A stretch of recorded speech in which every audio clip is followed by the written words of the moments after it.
procs. Better never than late. Oh wow, I'm 7 minutes late to the scheduled time on that, but you know what? You'll deal with it. The games are starting now. This is a good time to start it.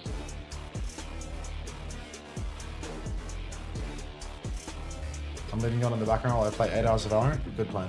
Good plan.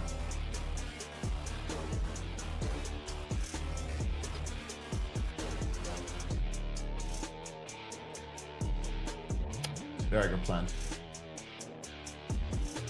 I think we're good. And we're ready to rumble. I like your flat style video. I mean, the thing about the flat style video was that it's actually quite well received by people, you know? Like, I think that most of the people... Forgive the audio, I'm mixing the honey tea. Most of the people that actually do patch notes reactions, like people like flats and stuff, I think they're quite out of touch, right? So you don't really care about their musings on balance. Like, what do they even know about balance, and what do they even know about the game? So I think, you know, people don't mind hearing it's a bit more of a passionate member of the community's perspective. But at the same time, like, it was an 1.5 hour long video and I didn't know half of the perks. You think you aren't out of touch? I mean, it's all relative, right? It's all relative. Dude, you didn't know what half the perks did? I mean, perks pretty complicated. Get fucking real. I think it's all relative. I think, like, your best patch notes breakdown is gonna come from, like, Spylo or something. Because Spylo is so dialed in. Like, Spylo's always doing it 24/7. I was actually seeing 2 yes subs of flats popping up in first time chatting during the patch notes. That's what I mean, right? Like, truly, when you just become a stadium guy, these guys are cowards. I mean, you don't understand, like, as somebody that spectates, perks are like the hardest part to be engaged with of the whole spectator game. The game is really difficult from spectate for perks, because you don't really see people's perk selections other than the icon. Like, you don't see them like holding right click and picking it and stuff like that. You don't read the flavor text all the time, and you don't see the names of the perks. Like, maybe you'll hear a caster discuss it, and you know what the important perks do, but like, you don't actually get that dialed into it. It's actually really hard, like, from the spectate slot of the server to figure out the perk stuff. You can't even see it properly from spec. Alright, Wu Yang has been banned on map 1, so they've got a new hero. But out of respect, they're going to take it out straight away. A-Rise Project, they're playing Hazard, Orisa for 99 Divine. This is a little bit of a surprise, because right now, Orisa's bug, Orisa's spear, doesn't actually spear you into the wall. It just knocks you onto the wall and you slide, so you don't get stunned. But she is still quite good because of her fortified boss. Pry's going to take down Dororo early on in the piece. Sojin is incredibly strong right now. I mean, I feel like there's going to be a lot today of me saying this is strong, that's strong, this is strong, that's strong, over and over again. Because truly, a lot of these characters are very strong right now. What they've done with the new patch is just made everything powerful. But Sojin, I mean, on her minor perk, she has the snare returned. I always call the E a snare on Sojin, and now it actually is a snare once again, because it will slow your movement when you get caught into it. So I think 99 Divine, they've got a nice little read with Orisa being a character that has really, really high outcome now, really, really strong perk, and Pry playing Sojin, which is going to be insane once the minor perk comes online in another fight or two. A-Rise Project, they got Tomoso coming over on the flank, but that's not going to get much done. Immediately knocked out by the Sojin. Just a long neutral here on the point, but A-Rise really backing them in this neutral because they're taking so much damage. You can see A-Star's low, Rosake is actually going to go down. Dororo out of the burrow should be going down as well. You can see Rise just running all about the map. Sojin now has 225 HP, but Dororo's actually found 2, takes down Supreme and Zoe, so not a terrible start at all for a Rise. A-Star's going to throw down the Kitsune Rush on the point. The Suzy Q is going to perfectly counter out the Terra Surge from Itchy. Itchy will survive, and ultimately Gaijin is going to match that Kitsune Rush. Still, A-Rise Project don't have the cap in all of this. Spear's going to go wide. Itchy needs to spin just to stay alive. Closing on another court. Needs to play inside of that Kitsune Rush. We can't get it up online. Itchy, Cry, and Zoe are all going to go down, and this turns out to be quite an expensive fight for 99 Divine. They used their Rush, their Surge, their Wall, and all of those ults felt like they didn't really get any value. Looking over at Supreme, he's got the rally. I mean, Brig has a sick new major perk. Bash giving a big AoE instant heal, but until the major comes online, I'm not too convinced. Fast TP from 99 Divine to the point, but they've got to be careful. Temosa has... Wait, they don't have to be careful. They just got a free flip from TPing onto the point. They're playing Sim. Apparently, A-Rise Project completely asleep at the wheel. No idea what that Lucio is doing. The Sake, with a deep push, is going to take down Zoe though, and Gaijin's going to go down as well. Aurora getting that kill with the drill, not even needing to use the tectonic shock to get those kills. So A-Rise Project, I mean, look, they gave the flip, they gave a free flip. That's really bad. The Sake gets traded on the back end too, like 5v1, 4v2, something like that. Really can't be letting those ones go through. 99 Divine, they're laughing all the way to the bank. I mean, they came in on that retake. They did use two ults. They used the rally. They used the clock. But, I mean, fundamentally, getting a free flip off just a TP, not really doing anything, that's egregious. A-Rise Project, they have so many odds for the next turn, though. They should be good to close this one out, unless 99 Divine can really make another miracle happen. Temosa TP's into the back. He's behind 99 Divine right now. Supreme tries to mark him up, dashes forward. He's already lost his shield. There's a real opportunity here for some ults to start swinging. Suzu's out. Downpour catches nothing, but Dororo once again coming alive, catching Supreme. TP from Temosa. The iframes keep him going as well. He can't find a timing for this Blossom. He's inside his Wraith form, has the Wraith, gets speared into the wall, looks to have been killed by that spear as well. So A-Rise Project, they have ults, but they're just not using them. A-Star has the rush. The S-Star closing on a beat, but doesn't have it an A-Star. Out of respect, going to go down with the rush. Where are the DPS ults from A-Rise Project? Where's the Kitsune rush? A-Rise Project just giving this one away. Now you can see coming back into the fight, the S-Star catches Supreme, but is traded out by Cry. 4 for 4. A-Rise still have the point. Now Dororo uses the Tectonic Shock, but truly a day late and $1 short. And Berserk is going to have to shift onto the point just for the touch. It decides not to do it as well. This team's just taking the piss non-stop. Love it. Oh, this water's still too hot to drink. Oh.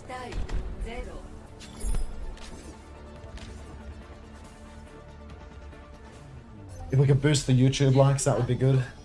We love to boost YouTube likes. I saw there's a crazy venture bug where they get 2 drill dashes. That's been fixed. Yeah, that's like one of a million bugs right now. You can drill and then use your major perk and then drill again because it resets the cooldown for some reason. We good? Don't give me a we good. Just boost the YouTube likes. Just do your damn job. All right, what do we have here? We've got the next turn rolling in. God, TP out of spawn. Itchy's playing Ryan. 99 Divine is hard taking the piss here, really. I feel like there's a huge skill differential between these two teams, and 99 Divine is just trying to have fun with it. Maybe they're just playing silly comps. It's not that they think perks are the reason they're playing different stuff. They're just doing it for troll. Because Derpy's already decided that the Ryan perks are crap, so clearly this isn't a perk thing. This is just a disrespect thing. A-Rise Project right now, Formosa comes in from behind, has their ship forced out to Lulu, scrapping it out right now with Gaijin, but the lamp is preserved and they will survive that one. Gaijin is traded out in the end, but Fry finds another kill. 2 for 99 Divine, but 3 for A-Rise. The Sake, Fiesta, Formosa all come alive, finding a scalp apiece. Itchy finds a trade, but it's only Supreme Lucio versus the world. The wall nerfs apparently keeping Supreme alive there. As A-Rise Project are actually going to win that first fight, get that first cap. That's a W lamps, I think. But again, we must be very careful when we say that out loud. A precedent has been set. Alright, 99 Divine now. They're playing Reinhardt. They instantly lose a fight to a bomb team. Let's see what they get going next. Step up onto the point from Itchy. Point pressure this time around. They're not going to give a free flip, but Itchy gets an instant pin onto the Hazard, and the Hazard is just dead before the fight can even begin. A-Rise Project really struggling with these high tempo moves from 99 Divine. 99 Divine, they're not doing anything special, they're just being decisive, and A-Rise, they're a little bit slow to the punch, flattened immediately. Oh, I mean, we're actually closing in on an 81% to a shatter, so don't talk to me until I've had my fat shatter. You know how this goes. If you've been watching the stream for a while, you will know what happens when a fat shatter comes to fruition. A-Rise Project back on the retake now. 30% is all they were able to get from that first fight. And A-Rise, I mean, they don't even have ultimates. 99 Divine, they've got that fat shatter. They've got a window as well. This is going to be a brutal retake if 99 Divine can capitalize on the shatter. Dororo flanking, burrows in, drills it behind, trying to isolate Itchy, but cannot get it done. Just has to go for another flank, another little quick reset. Demosa gonna die before the fight can even begin. The Sim has the little shield perk as well. A-Rise, they still want to fight this one apparently. They're going to use the Kitsune Rush in main. Windows matched by Daijin, looks to be up in the white room. But A-Rise, I mean, they're the ones that need to carry the game. They're down a player. They don't have the point. They need to do something, and they're just standing there with their dicks in their hands. So really, not much of a play for A-Rise Project. Big slam comes out in the flank from Itchy. Beats traded, or rather beat only from Supreme, as Fiesta was the one that was fat shattered. And A-Rise Project, they are going to be wiped. Well, I want to sit my tea, but maybe I can wait till the end of the map. We might only have 40% left. Is Pornhub cooked with ball removed? I think Pornhub's fine, just because Pornhub isn't playing anymore this week. I think Pornhub doesn't have any more matches, so ball will probably be back by the time they play their next games. They would be cooked if ball was removed today and they had to play, for sure. You can probably turn on ball in... Wait, can you turn on ball in custom games, or is it like gone? You can't even toggle it on in a custom. Anyway, Dororo burrowing in now, closing in on that tectonic shock. Does not yet have it, but now does. Itchy trying to pressure them, but it feels like a free flip is being conceded right now. Symbol comes up in main, pin on from Itchy, lands on a hazard wall, so no kills from that. Osage taking so much damage, that's going to force the beat out from Fiesta, but Zoe's first to go down. Pride pops the Death Blossom, gets absolutely nothing for their trouble. And now there's a 3-player lead for A-Rise Project. They should be able to get the flip any second now. Itchy pinning in, being booped out. They're going to chase them down, find that kill. Nice little stagger for the side of A-Rise Project as well. I mean, they're looking good for the next fight. They have a really healthy bank of ultimates. But what we did see last round was when they had Tectonic Shock, Death Blossom, and Kitsune Rush, they managed to use 0 of 3. So if they use none of these 3 ults in this next fight, not only will it be a case of history repeating itself, it will also be the end of their map. Death Blossom push comes in from Tomosa though, and the Suzuki looks to be good from A-Star. 99 Divine completely pants down. L lamps from the looks of it, because I didn't see a lamp come out from Daijin, just Tomosa cleaning house, and a nice Suzuki from A-Star to make sure that there were no boops from Supreme to counter that out. Itchy has another shatter here. Don't talk to me until I've had it. I've had my fat shatter, but Tomosa somehow survives this. Nobody peeking to do the damage, so he goes down in the choke now as Dororo opens up the meat grinder. Unburrow inside, Itchy gets the head knocked clean off. A-Rise Project still have a 1-player lead though. Daijin used the window. Itchy used the shatter. A-Rise, they used 2 as well. It's a 2-for-2 trade, and now it's going to be a downpour versus a beat for all of the marbles. It's time to play, ladies and gentlemen. You know what to type. A-Rise Project, final fight here. They need to get value with this downpour. Ryan Shield can counter that out a little bit, but Daijin's been booped. Daijin's actually been knocked by the hazard out of the downpour, but still under lots of pressure. You can see Tomosa has the shift, goes in on the flank, uses the shift to escape now, and A-Rise Project, they've found a kill. All they need to do is ping pong in and out of this fight, and they can win it by just playing slow. 99 Divine, they don't have any ultimates remaining, so this is a really winnable situation now for A-Rise. They've got a 2-player lead. Itchy finds a trade, but also goes down in the same breath, so it's really looking like A-Rise Project are going to take control center now. Well, let's get some water up in me. Some lemon honey water. Yeah. This is what I need. This will heal me.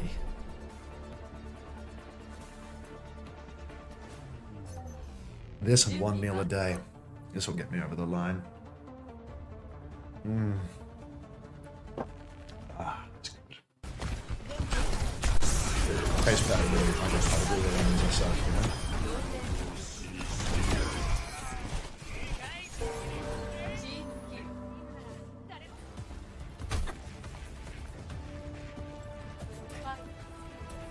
You want to irrigate me? The cast bug is so insane. Cast isn't even banned right now. Where are the cast players? Is it real lemon? You tell me, buddy. Is it real lemon? You tell me.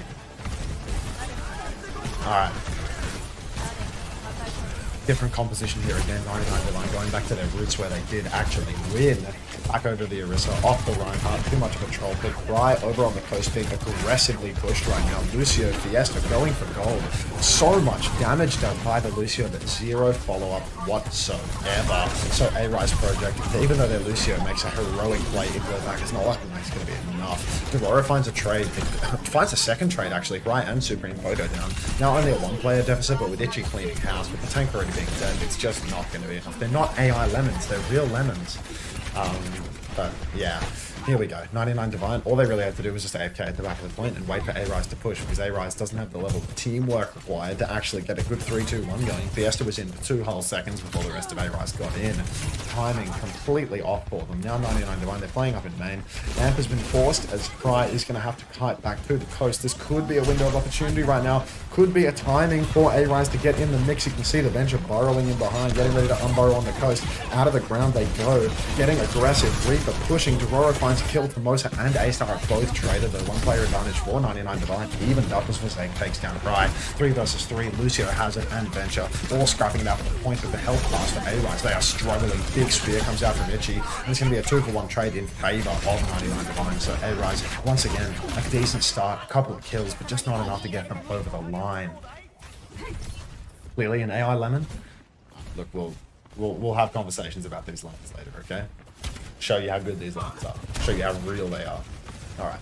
A-Rise Project now, I mean, they're on for their next turn, but already they've conceded 62% of the cap. They are giving it up wholesale right now. And 99 Divine have healthy ults to just keep it going. I mean, they could potentially turn this into the last fight if it's a long scrap. Once again, Dororo, the initiator, burrows in behind the enemy team. A-Rise Project, they're just going off Dororo. Energy right now as Tomosa catches Zoe. Fiesta's traded. It's a 4v4. The tectonic shock, it happened quite some time ago. Dororo's going for boops on the coast. Knocks Fry into the air, doesn't find the kill.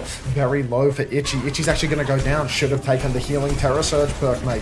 Tomosa finds one, and once again, it's looking like A-Rise Project, they are going to be able to close out this fight. 99 Divine, they used the rush and the Terror Surge there, but they weren't able to use the beat from the looks of things. Maybe the Sin died before the wall was actually available.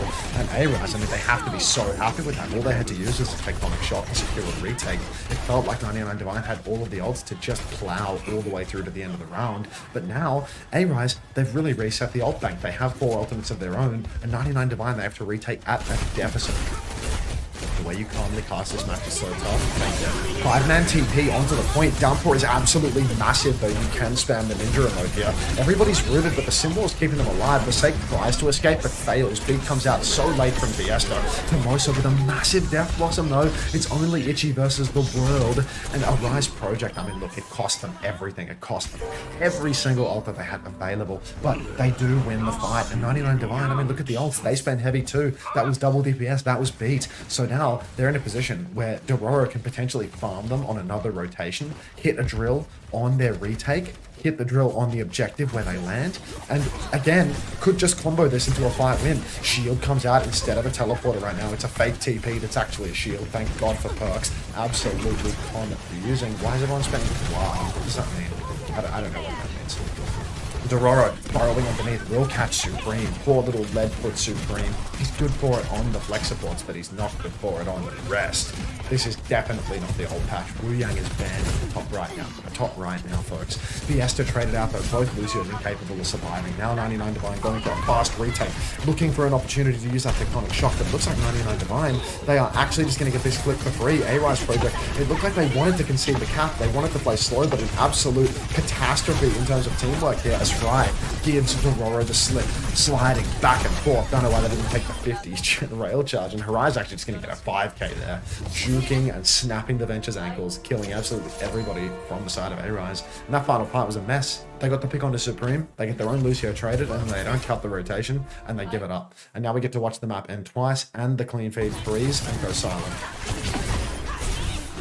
Yeah, I mean, look at, let's watch that back. Let's watch back Dororo get their ankles violently snapped. Like, it felt like here, Lucio's dead, Dororo's holding the right side and has tectonic shock. Dororo burrows under the ground here, doesn't really follow the rotation, doesn't ult here, doesn't ult here.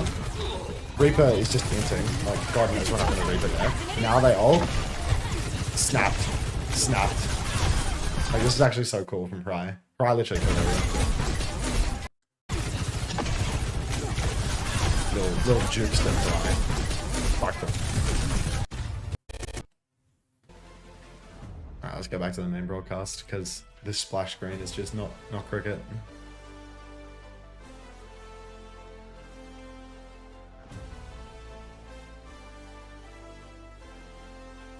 The way he wears that jacket is so tough.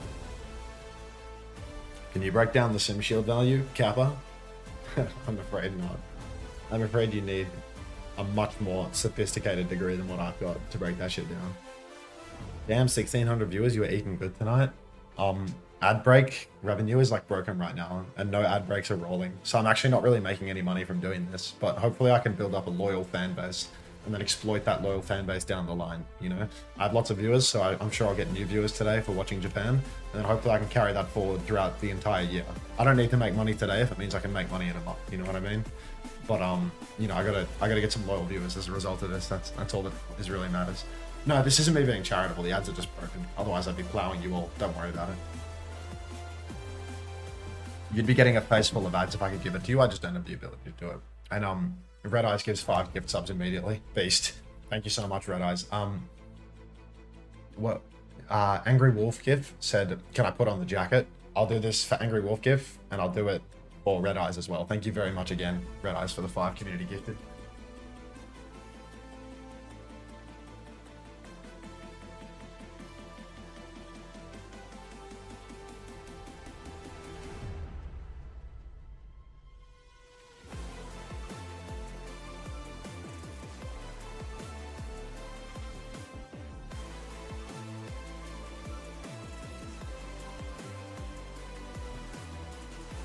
There we go. You think I can pass as being on the desk? Seth Bear 24, thanks for the tier 1. Welcome to the Parasocial Friends Club. Let me scroll it down a little so it's like you can tell. There we go. I'm back, Unter. Watching OWCS Japan casted by Unter while at my miserable 9-to-5 job. Coffee spelled backwards is EFOC, which is funny, because until. Thanks, Seth Bear. It's like you're actually there, wow. I mean, I've got a green screen behind me, right? So it's like, I can pull up the green screen. I can key myself into the frame in the middle, and then I can actually be in the middle of these 2 Japanese guys with my WDG jacket.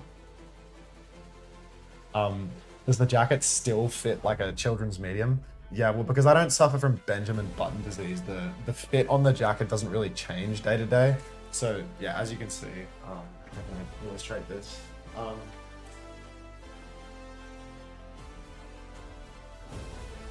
As you can see, it's a bit short on me. Like my waistband is here. The jacket stops below it. It's not great fit-wise. Like it's not ideal. It does kind of fit like, you know, something that's a bit small for me. But, you know, it can happen. It's tiny. Yeah, it's like an Asian man size. Thanks for giving us an entertaining way to earn OWCS drops. You're welcome. You're welcome. Thanks for the sub. No, yike is me. Hey, you know, I was once told not to look a gift horse in the mouth. So I'm not a horse dentist. So I'm just gonna enjoy my free WDG jacket, even if it doesn't fit me, because I'm not a horse dentist. Can I get your thoughts on the new SSG and Gen G new rosters? I think the Gen G new roster isn't gonna fix the fact that they're not gonna win. Especially with sim nerfs, that's bad news for Packers. I think VP, Alcat, and Twisted Minds in no particular order is still going to remain the top 3. I think it's like really hard to displace those 3, so I don't think Gen G's issues can be fixed by changing their roster. I think SSG taking Chronic from Nightmare is huge. It's probably like a significant detriment to them. Taking Lep, that hurts them too. I was once told this was the best place to get your OWCS drops all stage. Crazy how that changes, right? Dude, it's kind of warm in this jacket, even though it's kid size. I need to like get the logo in. I'll just zoom out a little bit actually, what I'll do. If I set up just right, and I go to I have webcam software, I think. It's on my desktop. Elgato Camera Hub. I can do this, hang on.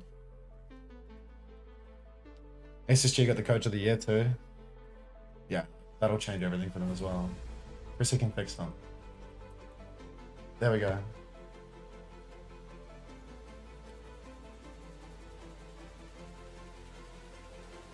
Now you can see my jacket really good.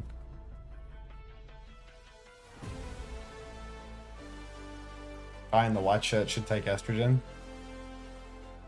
I see what you mean. See the vision.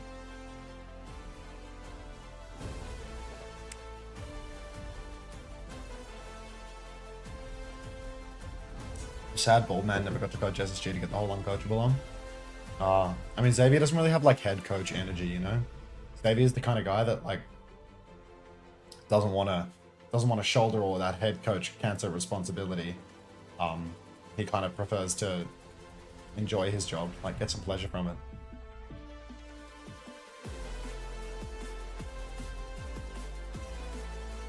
Just tuned in to see a chair stream. What do you mean a chair stream? I'm right here. He's a beta then. Did you give Chris your coaching docs? I gave him an empty Google Doc. Hi Unter, do you offer coaching now that you're a jobless person? I offered coaching even when I was a jobbed person. Actually, someone booked coaching the other day and I need to look at what time they booked it for. They booked it for 3 PM on a Thursday, which is really fine. So that's finally someone I don't need to reschedule. Nice. Took a while, but we finally got there. How much is your coaching? Oh, 50 to 66 US dollars an hour, depending on which way you book it. Thanks for the 11 months. I forgot to give you $5 this month. Oh, it's here now, mate. Better late than never. Appreciate that. Thank you very much.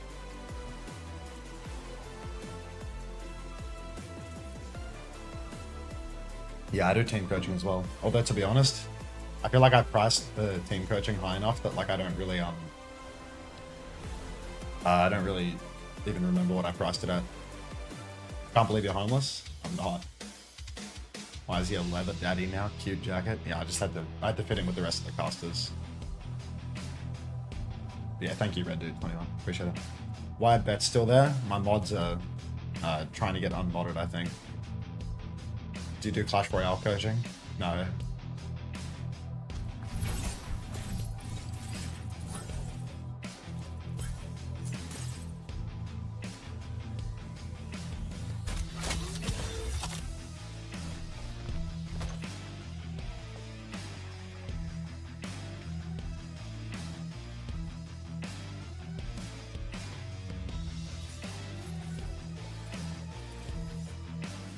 Prediction started yesterday? Jesus Christ. That's nice. Alright, looks like we can get back on the clean feed. How do I counter the Goblin Giant P.E.K.K.A deck? Is that Yu-Gi-Oh?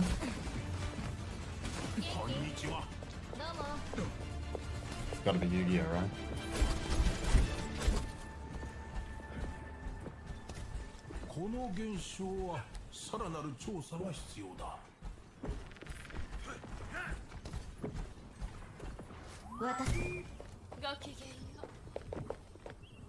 W bait.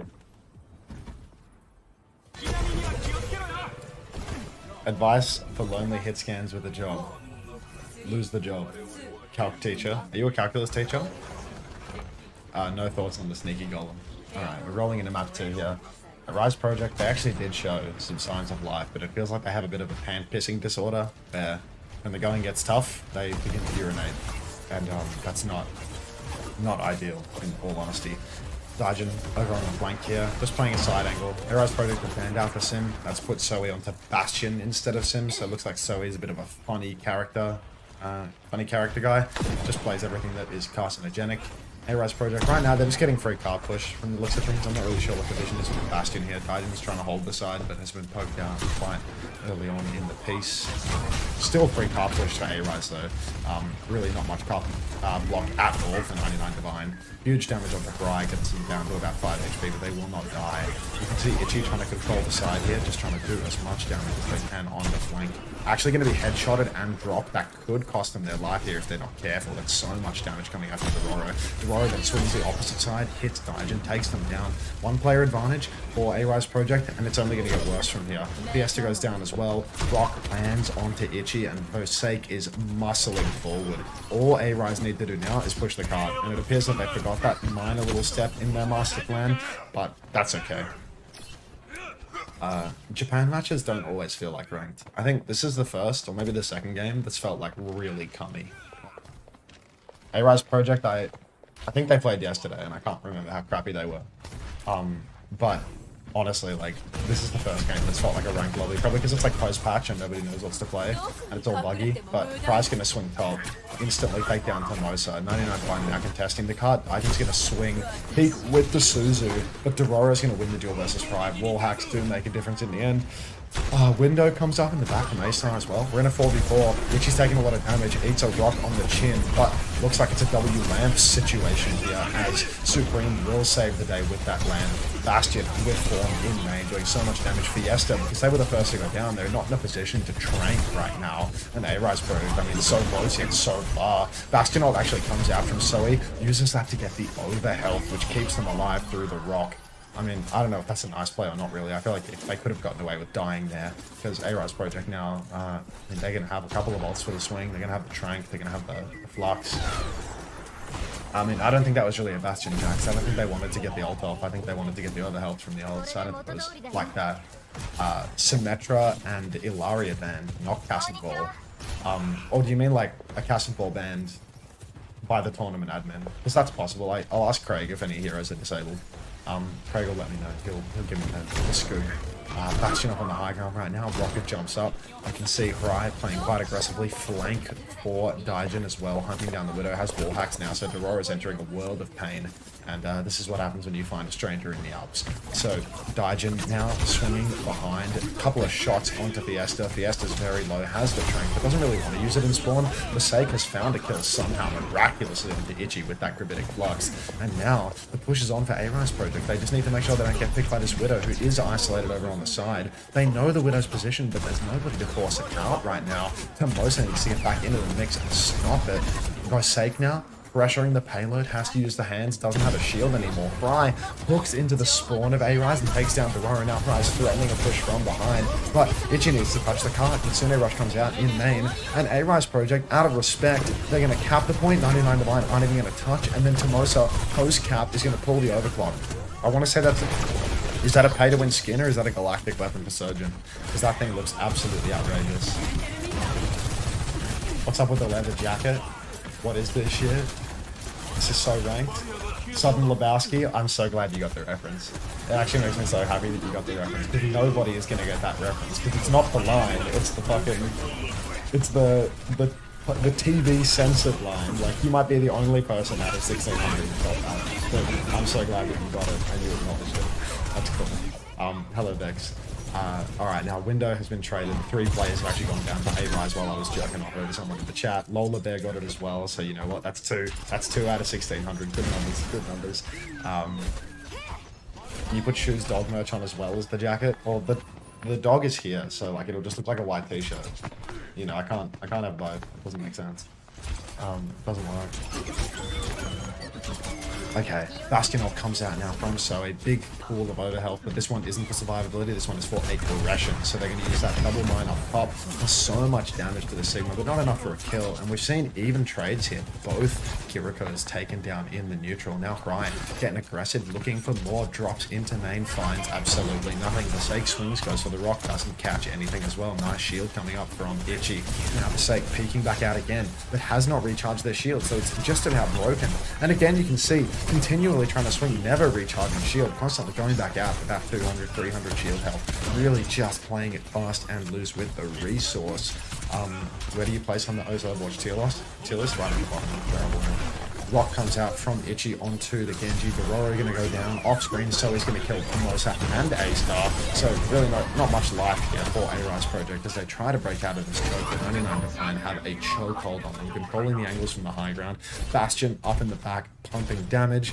Really nothing going right for A-Rise. Last turn here, they got the Flux, which last time netted them a random free kill in the neutral, which seemed almost impossible. And they're closing on a Blade and a Clock. Blade could be huge. They're going to actually have double support ultimate as well, but it's just so hard to ult your way out of this particular position on Junkertown. Second point Junkertown, all this high ground, you need to tap the card to get yourself very surrounded. It's a hard place to push. One of the hardest places to push in the whole game, I'd argue. And so he has already taken down Dororo and Fiesta. The perked up Bastion is just dominating. You get that major perk on Bastion where your form turns you into a rocket launcher and you just pummel.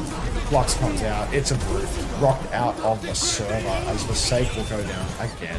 And it's a rock into a brute actually, so that is brutal for Itchy, but yeah, A-Rise Project held up handily on second.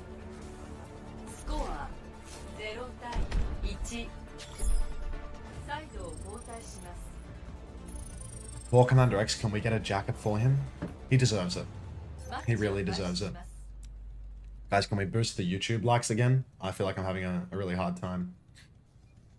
I'm having a really hard time with the YouTube likes right now. We need to do better there. Oz Masters are beating those teams? That's maybe a little delusional.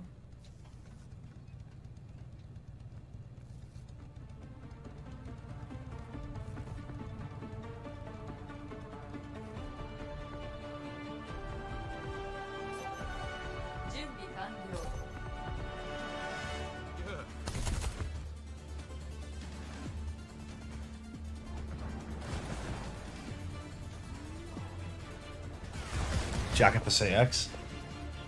I mean, you can start a petition for it if you want. Maybe like a change.org petition could get Craig's attention. Maybe get Xavier one of these jackets. I don't even know if they're selling them anymore, if it was a one-stage deal. But I mean, I see the fact that I see people on the Japanese broadcast wearing them tells me that there might be some hidden in reserve.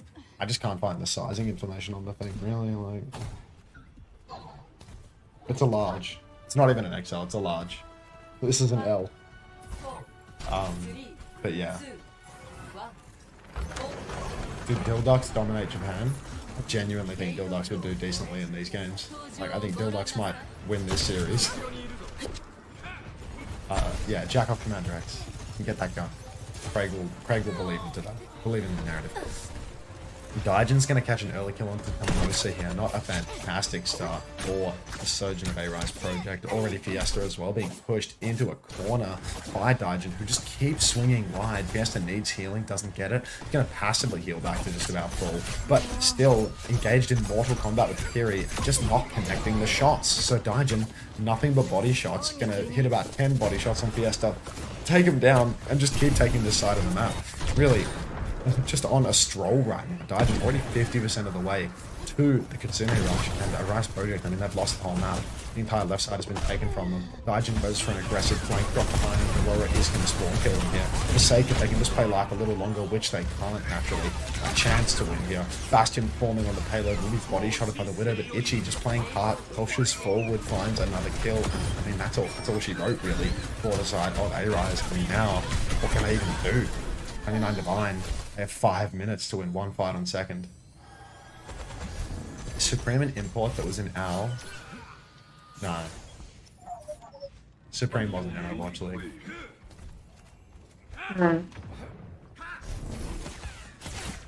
The world ain't ready for Jeremy. It can happen. Alright, so he pops another form, gets rocked up on the high ground, gets lamps, gets W lamps yet again. Huge lamp coming out from Supreme, W lamps rather. Itchy controlling the high ground though, rock on Combo's sake from a distance, knocks them out, controlling the Hunter's position at the same time. Pride kills A-Star on the cut, and I mean, look, we're already 2 maps into the series, 99 Divine. I'm mopping the floor with the A-Rise project right now. Hey Dis, what's going on? You're back again. Yesterday you were here for such a short period of time. What are you doing now?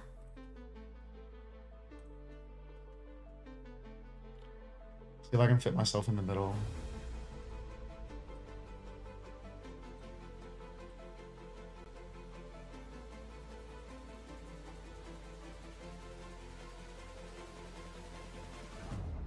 Me and the other WDG guy.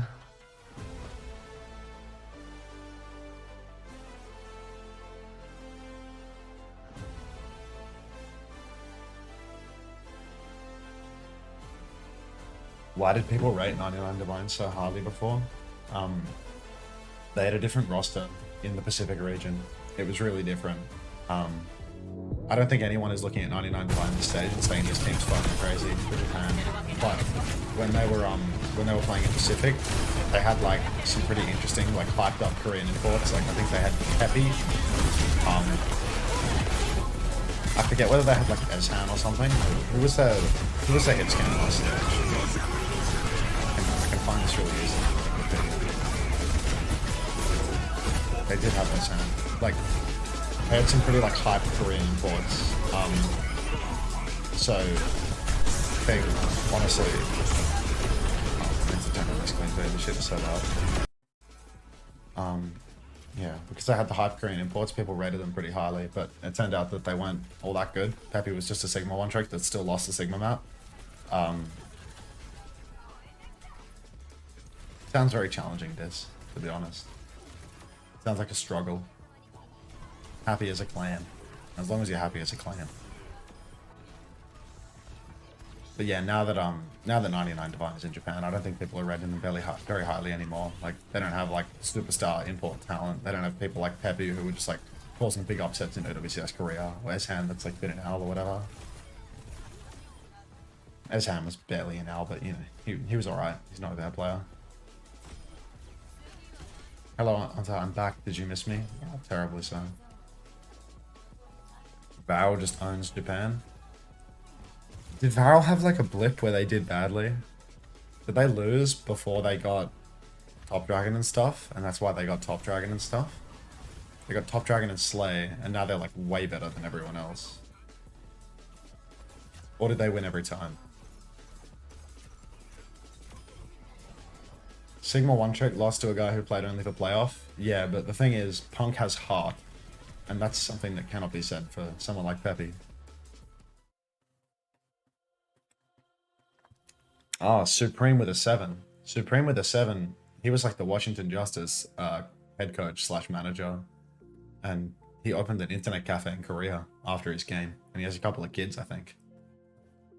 Yeah, I think he has an internet cafe. He had a child like during the season. Like he already had kids when he was doing the job. Supreme would never be free. Supreme would never speak to Korean players in English about crushing their fears with a ping pong ball.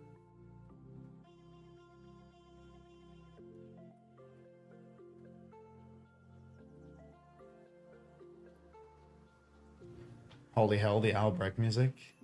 About it. Why am I getting ads from Squarespace in my email?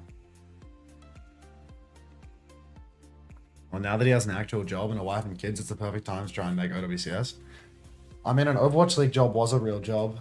You got all your expenses paid for a year, and you probably got a 6-figure salary. He was on the Washington Justice. He definitely got a 6-figure salary to do his job for like multiple years. It's a great job, actually. It's probably where he got the money to start a small business. The only stage Varel lost was because Insomnia had aid and Milgara was imports. Okay. That's a pretty good couple of imports, actually. The two brothers. Did you also get a lot of money? I think I would say I had like 1 year where I got a lot of money, but I never got like top tier Overwatch League money. You know, there were people getting paid like $150,000 plus, $200,000 plus to be coaches. I never got that. And I had 1 year on like way sub minimum and like 1 year on minimum. So nice jacket. I bet it fits well too. Yeah, it fits perfectly. Like a glove. Let's boost them YouTube likes, please. Like somebody help me out here. Like bleeding out here on the YouTube stream. Did you make that year? $1 gorillion.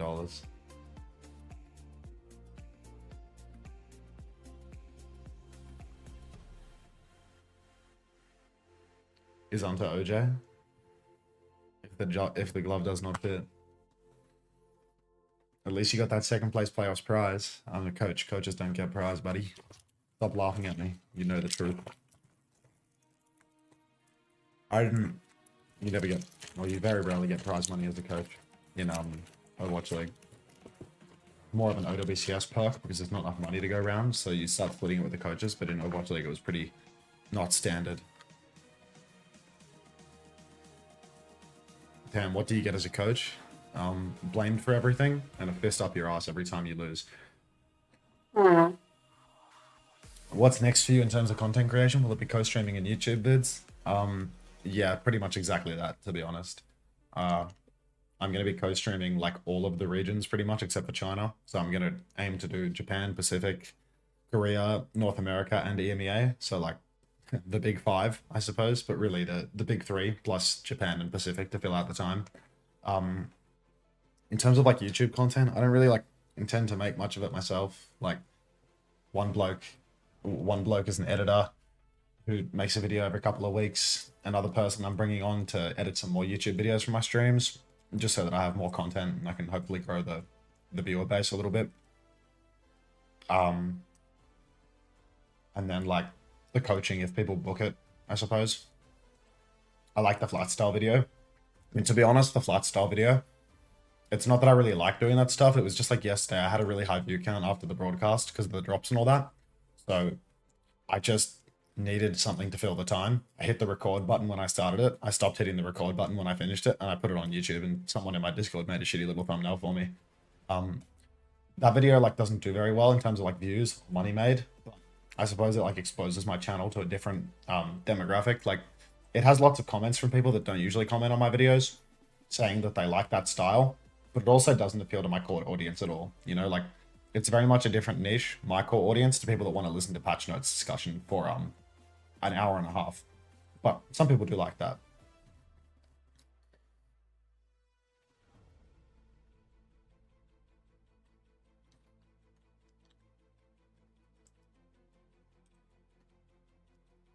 Realistically, do you think you make more co-streaming than you did as a coach?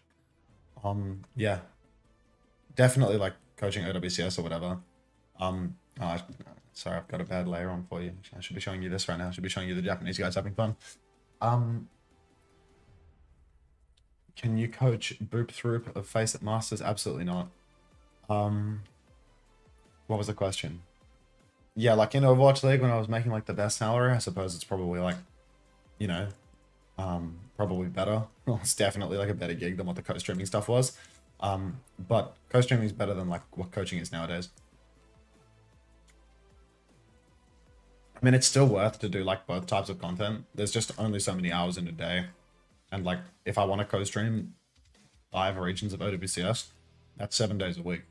That's a lot of days. That's a lot of hours. And if I'm doing a 6-hour stream every day, at a minimum, 7 days a week, I'm not like chomping at the bit to massively diversify the content on top of that.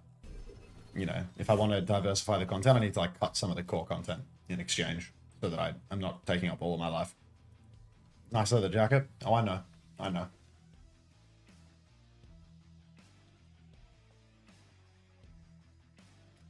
Baldy reckons brings home 10k a month, drives a Range Rover. Oh, yeah.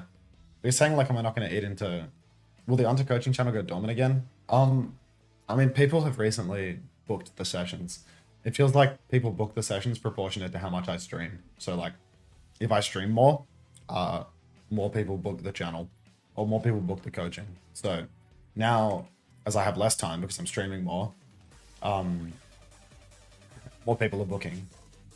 I don't think I'll completely stop the private coaching stuff because the private coaching stuff is like pretty great money for the time, you know, like it's good for an hour of time. People enjoy the content. Eventually I'll get monetized on the channel and then I'll get a little bit of extra coin on top of it too. Cold jacket, thank you. Do you think you'll co-stream other esports as well? No, I don't really watch other esports at all. I guess if you're not streaming, it's hard to know if you're not alive to some people. Yeah, I mean, when I was doing competitive stuff, like, only people that are, like, really dialed in on, like, SSG would know, right? But if I'm co-streaming this stuff, I mean, if I'm streaming all the time and I have a good view count, I probably get more exposure than I did as an SSG coach. Are you considering doing live coaching? I'm a 27-year-old bomb. I don't think I'd make a very good live coach. Okay, so 99 Divine, I mean, I think they've seen the writing on the wall here. They trolled on Ryan, and they threw a cop point on King of the Hill, and now they're just doing it again here on Suravasa. Like, they're playing Roadhog. A-Star is on Wu Yang as well. I still don't know anything about Wu Yang. I don't know what the abilities do. I really have no understanding of Wu Yang at all. I need to, like, go play a quick play game as Wu Yang to figure out what's going on there, because I can't even pretend. I can't even pretend. We're also playing Old Hog now.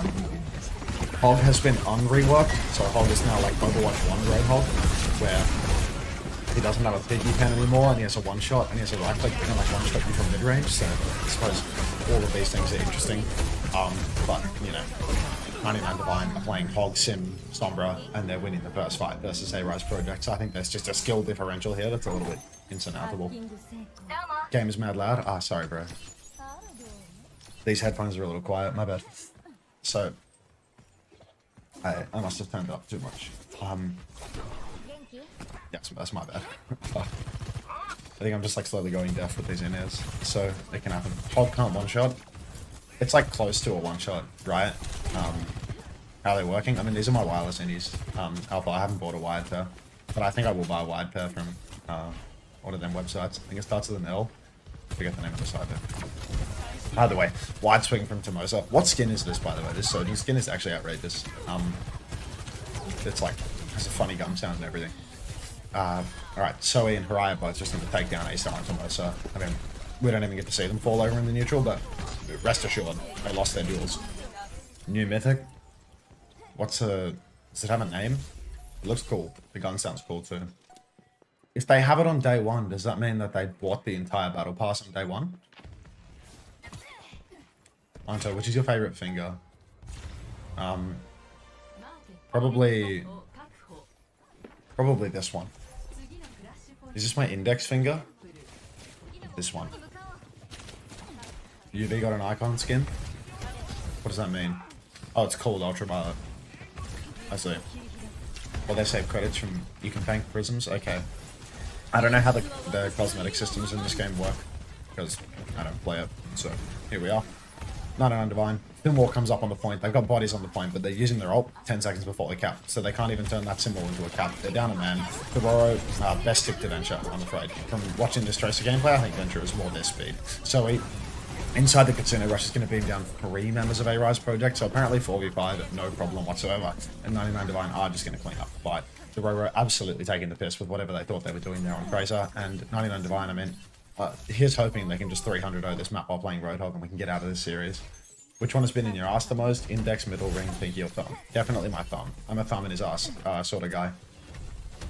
Right, Supreme's got the beat here. Fiesta has a beat to match, but A-Star is just dead again in the neutral.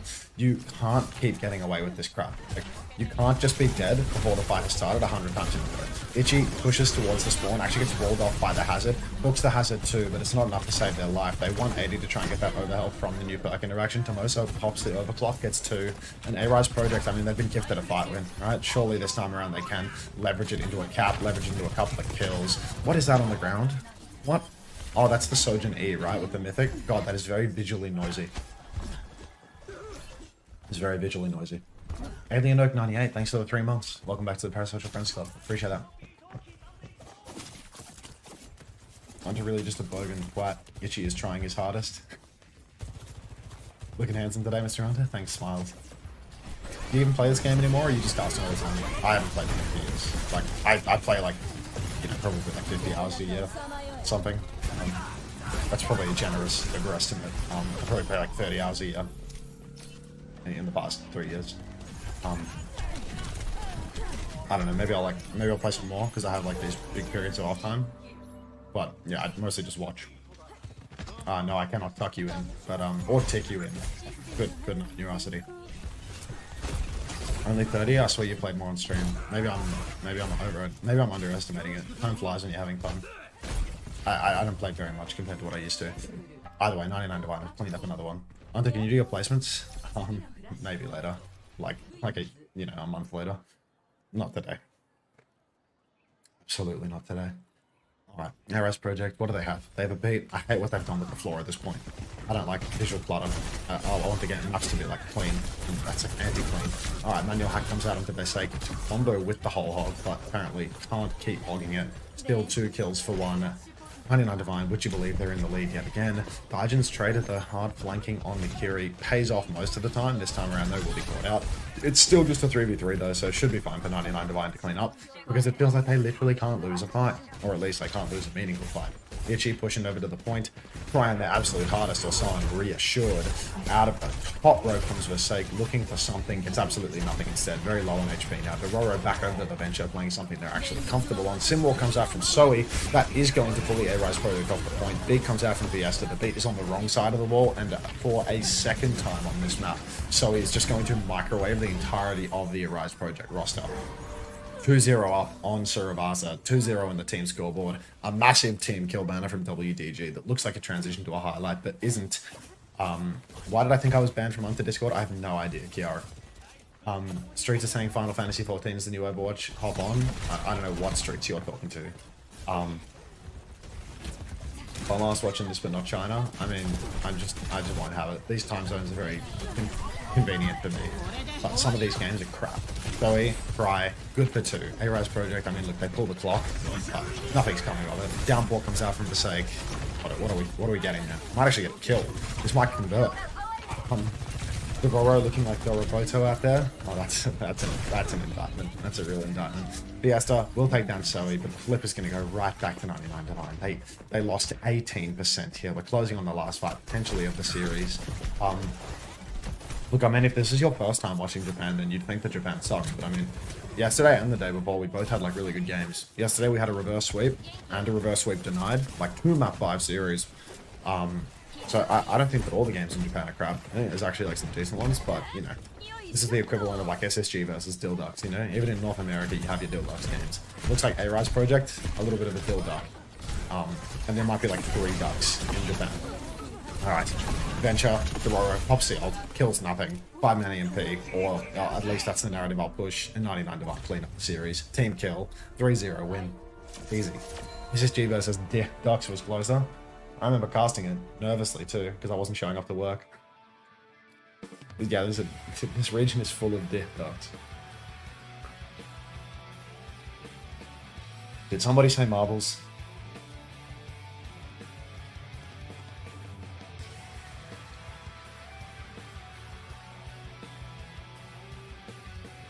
I think somebody said marbles.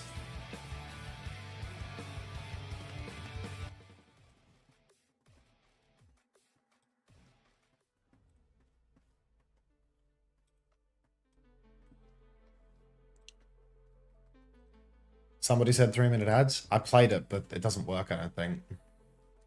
When does Top Dragon play? I don't think Top Dragon plays anymore today.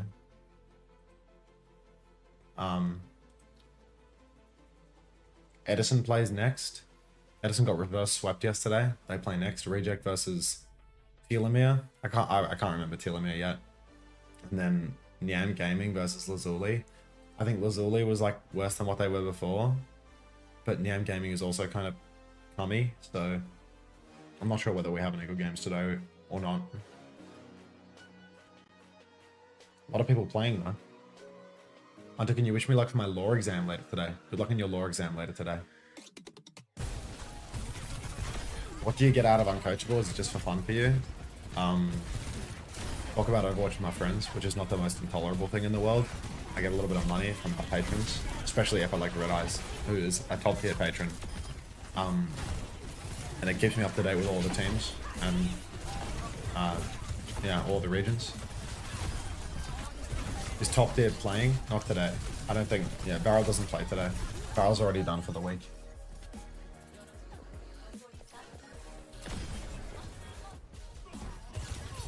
Christopher is your friend, lol. That's me. That is you. I felt like Red Eyes 7. Get in the race, everybody. What's your favorite race, chat?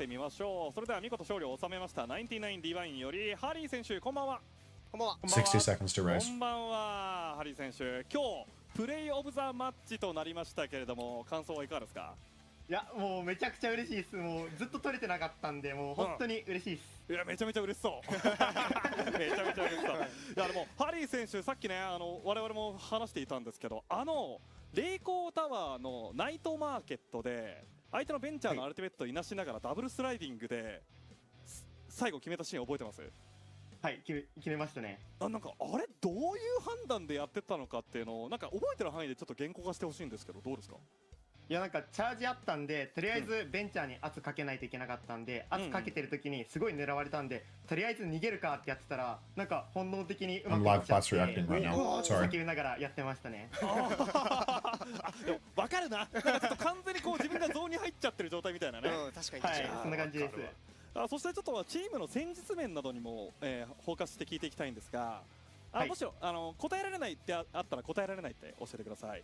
結構ジャンカータウンなどでは大臣選手がもうフランカーキリコでこじ開けてこじ開けてみたいな感じの動き見せていたと思うんですけれども、はい、あの辺りってもうチームとしてそういう戦略でいこうっていう話し合いのもとに行われたキャリームーブって感じですか？そうですね、もう大臣がどんどんサイド取って、もう一人の DPS もサイド取ってエリアで勝とうみたいな結構組んでるので、はい。 Alright, I'm back.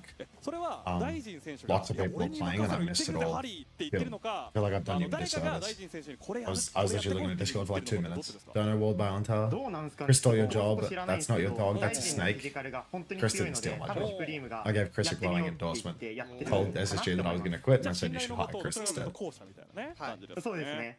そして And then I talked to Lenny and I said you're going to get along really well with Chris. You け should れ go ど work も with 何 Chris. かこう使ってて気に入ってるヒーローとかなんか Play, 楽 play, しみな play, ヒー play, ロー play, いま play, すか？ play, play. 僕 Good バ morning, スティオ Unter. ンめっ Good ちゃ morning, 楽しい Jasmine. なって思って、ほうパーク One で play. マイナー Yeah, でその変形したら右クリックのボムがもう一回出せるよっていうのあると思うんですけど、出ますね。あれとあとメジャーの大砲モードになるやつ、それ組み合わせると、爆弾2発を送った後に大砲をくれるんで、 You literally saved 基 his 本的に marriage. 全部ワンパンできるんですよ。確かに。あれもすっごい操作感やばくてすごい好きです。うわー、なるほどね。 He would have had a job no matter what, you know. そういう選手のバ I ス don't ケ think 光 it ってました matters. ね。はいそれがあったか He ら just gets いいなー。そういったシーン he gets a team that will listen to him という this こと way で around. 99ディバインからハリー選手。 Unter, I think you're more もし than よろしければ colleagues with little. 以降 No, の I'm just a 意気込みや colleague ファン with へのメッ Chris. セージもお願いしてもよろしいでしょうか。 Former colleagues. そうですね、前回チームとしての What do you think of 意気込み Day 1 signing や Jasmine now that メッ both セー his ジを送った heroes と are 思うの now? で、今回個人的に I 行こ don't う know か why な I と思い didn't ます。 sign Jasmine in the first place, given Donna can play everything ま better ず than 僕 everyone. のチームには1という KSG さんを超えたいっていう選手がいるんですけど、僕もニコさん超えたいなっていうふうに結構思いながらプレーしたり練習したりしてるので、打倒ニコさんっていうのを頑張っていきたいと思います。いや、いいですね。もう国内リージョンにおけるニュージェネレーションの波を起こしていくということですね、ハリー選手。はい、楽しみにしております。ありがとうございます。ありがとうございます。ということで、見事勝利を収めました99ディバインよりハリー選手でした。ハリー選手、ありがとうございました。ありがとうございました。ありがとうございました。 Save his family in marriage. I mean, again, he would have had a job no matter what, you know. A good word for the guy because he's a good coach, and I think he'll do well. I think he'll manage those players well. But yeah, I think Chris just got a bit of a hard whack this year with the ultimates, and then maybe made some not so great roster decisions. Like, I think they should have kept faith. It's probably like the biggest thing. They always had a flex support problem as soon as they didn't get Gala. And wanting faith in the first place, I think they should have got, like at the start of the year, they should have gotten Crispy and like a Korean flex support.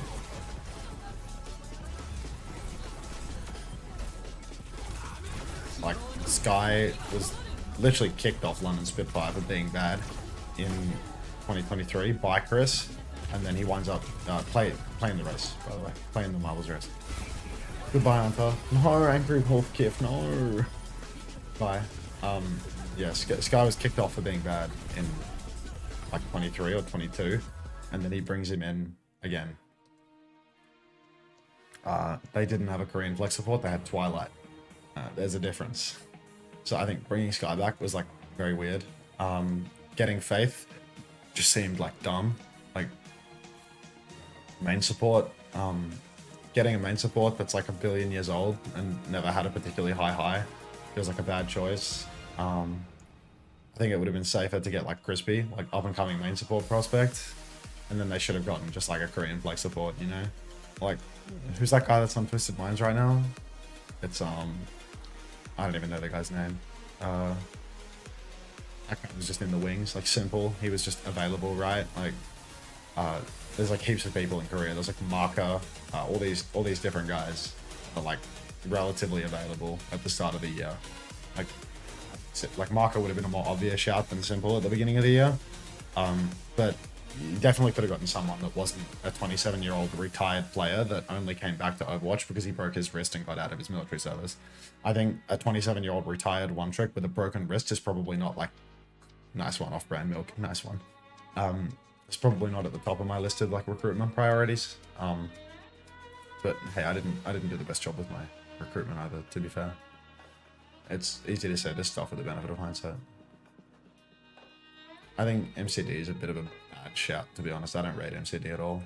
He's too old, and he's too much of an Ana one-trick, just like Twilight. Yeah, and I think everyone knows he's a bit of a toxic one too. Violet wasn't available at the time. Violet would have been a good pick if he was available, but he wasn't.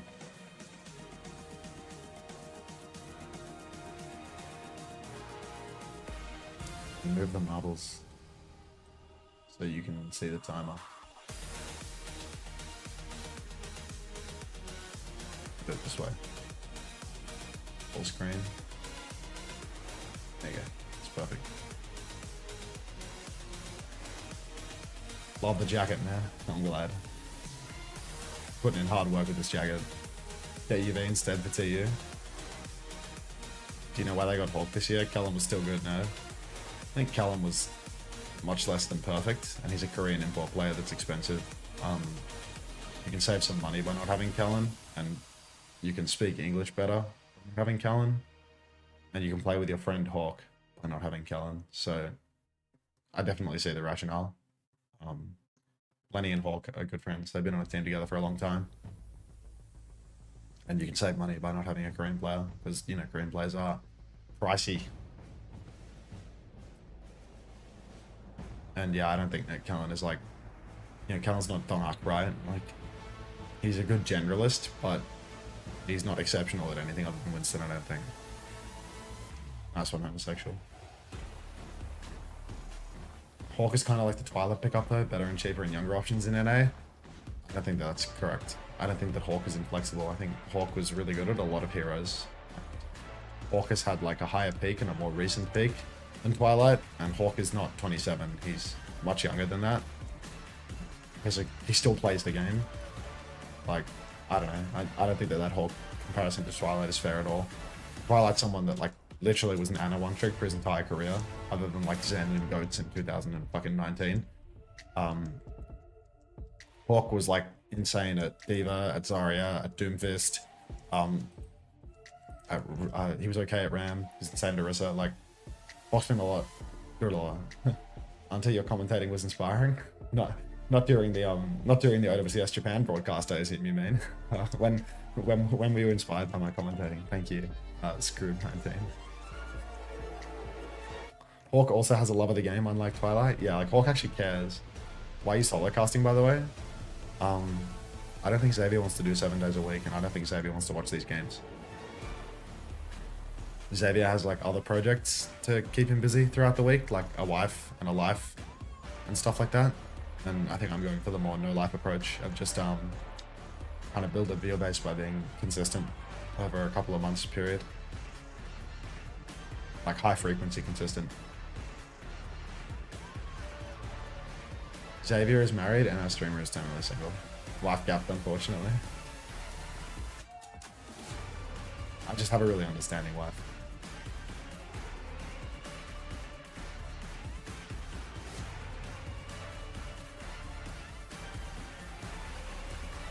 He's bold, so he's already lost. Coming for me too, mate, don't you worry.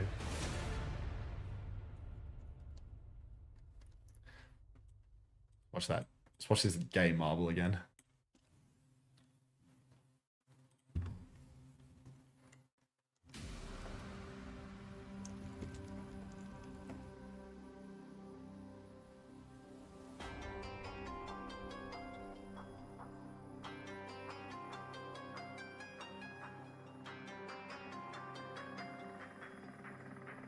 Xavier also has to shine his head and help laugh for the...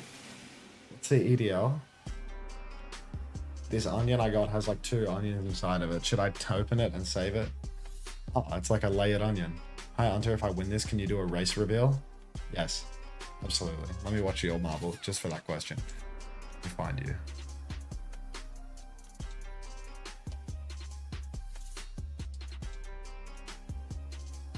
Done. English Defense League.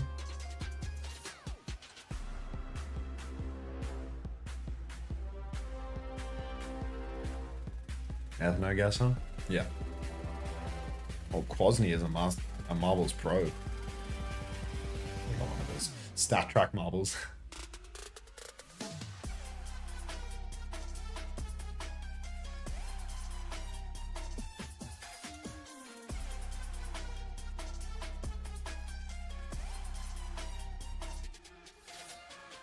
Oh, I forgot to read YouTube chat again. My bad. I'm looking over to my YouTube chat right now. Let's see how much stuff I neglected in here. Streamer always neglects YouTube chat. A bunch of Angers. Pat is watching the stream and she keeps trying to hit you. Game I did not know Mad Max liked Overwatch. Who's the handsome man on the thumbnail? Boost likes. God, I love Unter content. That's Toad1488. Unbelievable. Does Unter read YouTube chat? Where's the passion? Passion, I swear. The game was just boring. Watch me cast normally. I swear I have passion. I swear I care. This man is real punk. It's not punk. It's a OWCS Champion Series jacket. It's a video gaming jacket. It's the opposite of punk. Callan paid lots of money, right? Yeah, Callan's getting paid a lot. Like for New Year Overwatch. Callan's had a really well-paid career though, overall.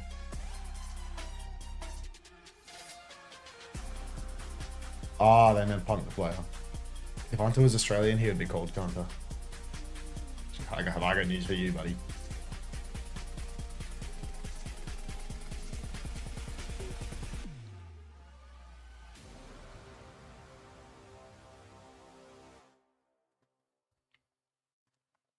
Have to support the unemployed? Just put ad in my screen. What does that mean, Skoda Fabio? Thank you very much, Contest, for the 4 months. Thanks for supporting the unemployed. Respect. Support a small stream in New Year. King never shows passion. Does Flat show passion? Flat's already finished with Overwatch streaming. Now that it's been 1 day and everyone's got their legendary loot box or whatever. Total Hacks, thanks for the 8 months. Re-employed. Welcome back. Thank you. Flats is passionate about hating the game. I mean, people were saying that, like, they recently opened a Flat stream, and immediately, like, he was just talking about how, like, he didn't really like the current loot box set. Or he didn't really like the current drop set because loot boxes make him less money than skins drops. Because people want skins more than they want loot boxes. It's like, come on, dude. Like, is it possible that you can be a Twitch streamer and you can want people to watch your stream because you're a good streamer and not because of the incentives? Like, I love to get drops, right? But like, I also recognize that, you know, nobody's going to want to watch me if I can't at least vaguely be entertaining. I don't know, it's just like called being a choosing beggar. You know, it's like the viewership incentives, these ones made me less money than some of the other ones. So like, come on. Are you trying to go for his crown or not, Khan? I'm chasing. Wonton, thank you. The king wants to have his cake and eat it. Look at this. Finderath is literally in the Japanese chat instead of my one. Fake bastard.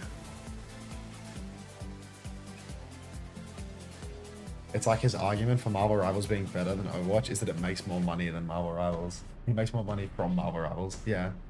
I mean, that's a pretty good measure of whether or not a game is objectively better. Whether it pays the content creators more to watch it.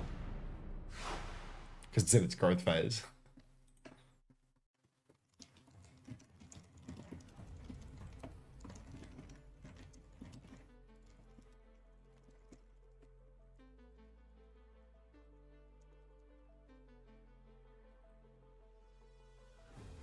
Can't be done, Nix. Welcome aboard, Harry Season. First time play. I mean, I'm not even tuning into this for drops. I just want to watch the games. I mean, that's sort of the hope that I have from these streams, right? Like, I recognize that a big portion of the view count here is here for the drops. That's just how it works. But, you know, my only hope is that by doing, like, this minor region stuff, like doing the Japan broadcasts and whatnot, I can capture a viewer base that otherwise wouldn't exist, you know? Like, I'm not doing Japan to get the drops viewers. I'm doing Japan to get the viewers that have nowhere else to watch and did not realize that they can watch this, you know what I mean? That they can watch a co-stream. And then hopefully some of these viewers translate to all of the regions that I cover. I don't know if I have drops connected or whatever. Yeah, I don't know. You have to, like, link your Battle.net to your Twitch or something, right? Oh no, Cropwee. Close but no cigar. I don't even know what drops the game has anymore. I'm not getting our tokens. What's the point?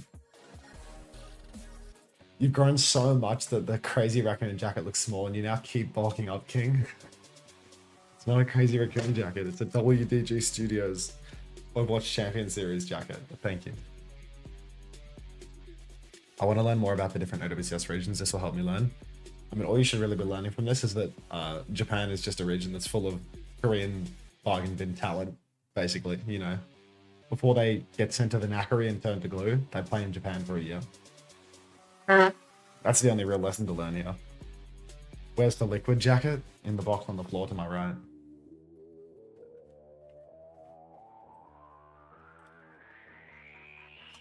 Six, 7.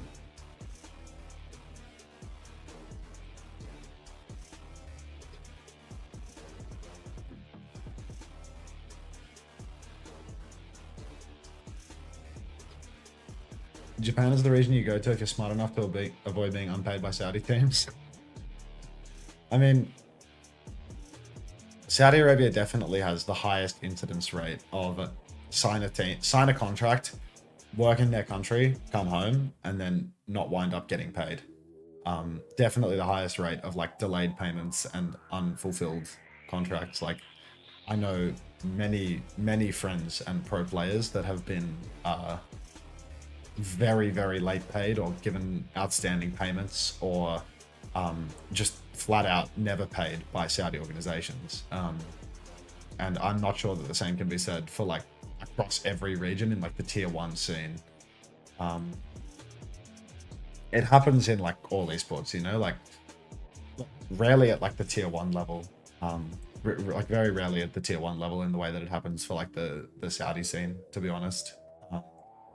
Like it happened when we were getting paid like $200 in Australia to play, and like someone would like start up a little Kappa org with 100 Twitter followers, but like it's a bit different like for the Saudi stuff where it's like, you know, they'll fly teams out, they'll fly players out, and everything will just be a disaster while they're there, and then they get back and they don't get the money that they were promised, like that sort of stuff, and they'll claim banking issues and this and that and the other, and then the org will just disappear, and it's like, oh well, they're literally on the other side of the planet, there's nothing I can do.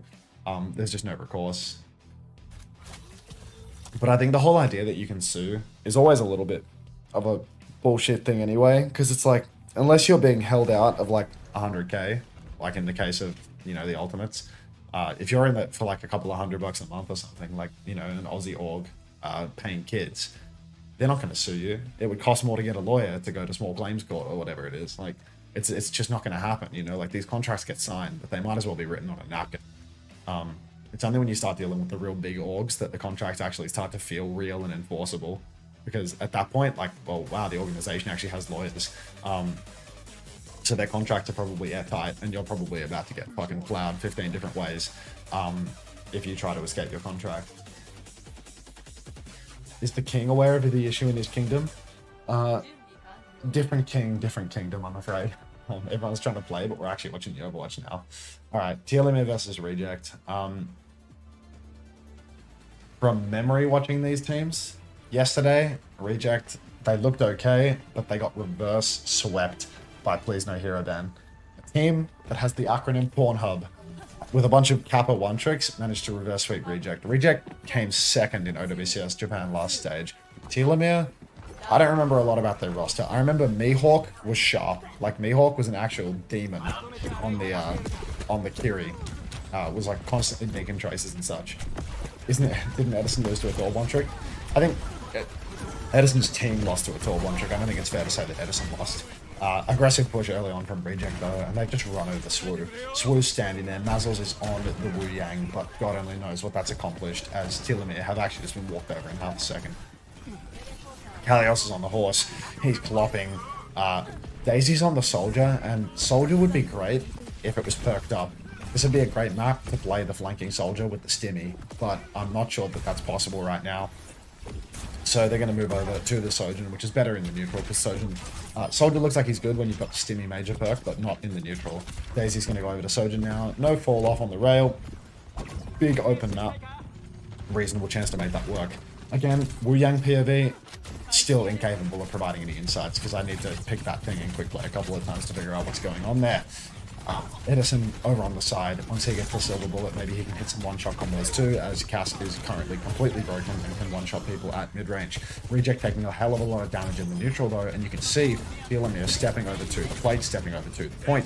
Kalios wants to contest. There's a window over here, and Swoo is going to die to it. But Telomare, they do leverage the flip for it.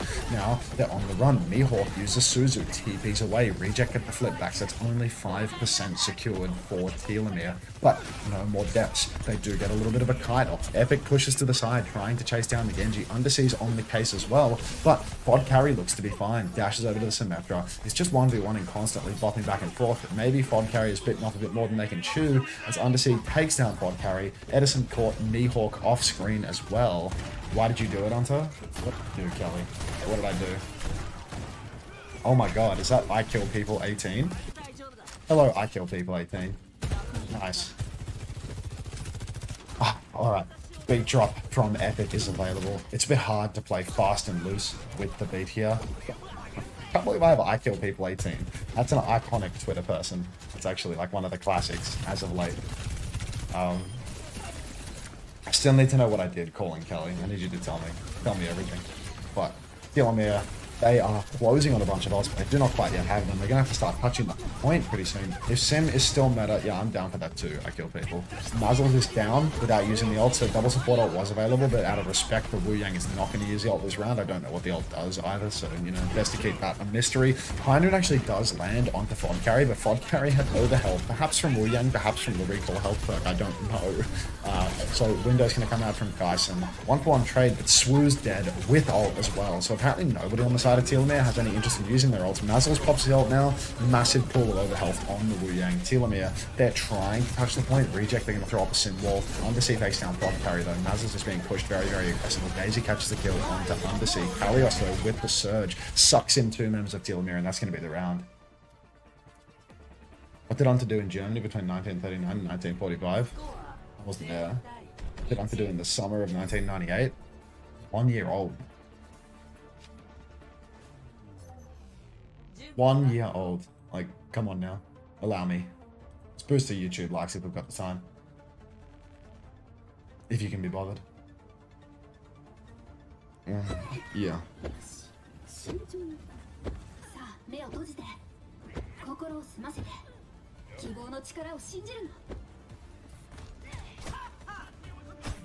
What did Unter do in the summer of 69? Like Brian Adams. It was all about that. Yeah, you're old as dirt. Thanks.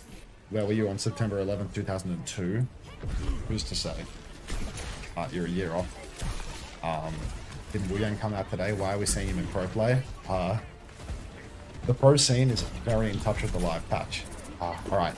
Huge volley of stickies comes out from Undersea over to the Echo now. Echo has been quite aggressively buffed with the perk reworks as well. Edison chasing down Daisy though, gets that wing melee finisher. Interested to see whether Eddie can actually get anything done on this character, but who knows. Where was Unter when he broke my heart? Again, who's to say? Big volley of stickies again in main. Undersea going for a beam in main, but no perks available yet. Undersea's so low, so is Epic.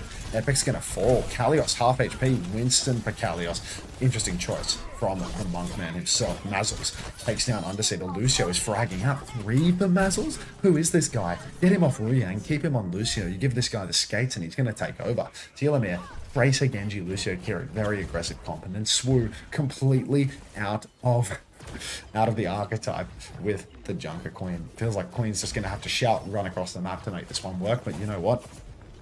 It's OWCS Japan. You'll verse a bunch of retired washed players. It's entirely possible.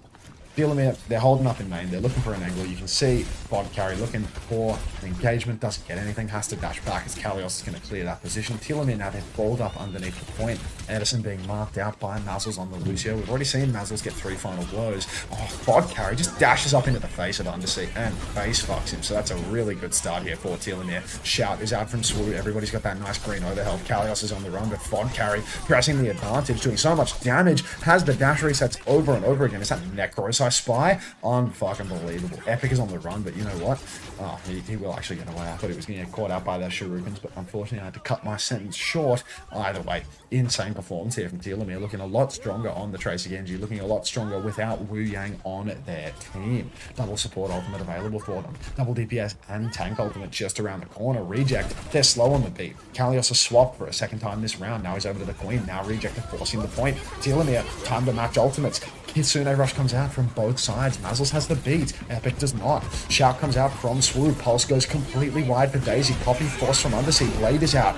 Rampage is out. Beat is out. Every single ult. It's the entire kitchen sink, ladies and gentlemen. If you look up at Telomare's side, they've used all 5 ultimates. It's typical kitchen sink theory. Edison is the last man left standing, and he needs to get the touch. They are looking for him. They are hunting for a kill. They're trying to fight forward. Where is Stedison? Steady Eddie is the man to touch, and he's actually behind Telomare, so there's no way for them to deny the touch here. Mazzles in the back needs to be careful not to get pulsed after Stead comes and touches. But an aggressive fight's happened for Telomare. They've fought in the spawn of Reject. They're going to ignore Steady Eddie. They're going to ignore Stedison. They're just going to push forward. No TP for the Kiri. Flip is conceded, but they can't find the kill.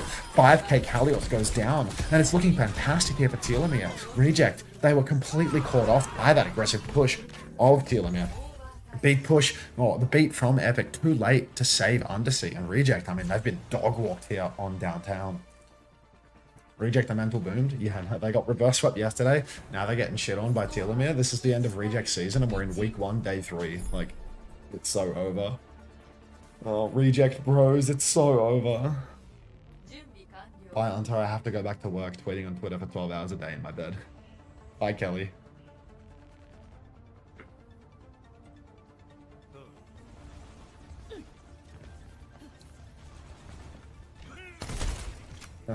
Thanks. Thanks, Vion. Long. Queen kind of works on this map. Not this one, though. I think Queen's better on this one than it was on Downtown. I think Queen can be a little bit hard into the Orisa though, because you like want to try and cross on these close stretches, and the Orisa can like drill you on the walk and box you with the E. But there's a chance. There's a chance for Telomare here, because it's a close map. The Tracer Genji can close the gap really easily. If they can tap kills on the Lucio, on the Bat, on the Cass, there's a opportunity. Ooh, reading the shout, goes for the axe, gets it cancelled by Kalios. Kalios has no fort and no spin though, so Kalios might be in a world of pain if they can get the push. Suzu onto the jump. Queen Swoo's taking so much damage. 2 headshots from Edison is all it takes to secure the kill. And Reject, they've got the tank advantage. They've killed the Lucio as well. It's a 5v3. It's a clean first fight for Reject, where they survive the initial burst of Telomare. They push back in. Even without skills, Kalios is able to get it done. I have to go soon. My fuck-ass girlfriend, rather than wasting my life gooning to Unter. These things can happen. Alien Oak 48 on Aiken Oak 98, but that's alright. Edison up in main, poking away, looking for an angle. He's got the silver bullet now, so he might be able to hit some one-taps. They talk about his one-taps on a regular basis, so I'm told. He's got a heater on his gun too, got himself a nice skin. Point touch coming through from Telomare right now. You got Daisy on the point, TP from Undersea onto the objective to match that to slow things down. But Daisy is going to continually keep tapping that point, keep peeling Undersea away from the fight. Kalios is now being dragged backwards a little bit, but he's already 80% to that Terror Surge. Another axe will be cancelled from Swoop. Kalios is the axe canceliest of Orisas. Will comes out from Pod Carry, trying to displace the front line of Reject, but it's just not enough. And it's going to be a clean fight win. Reject, they don't even need to ult to win this one.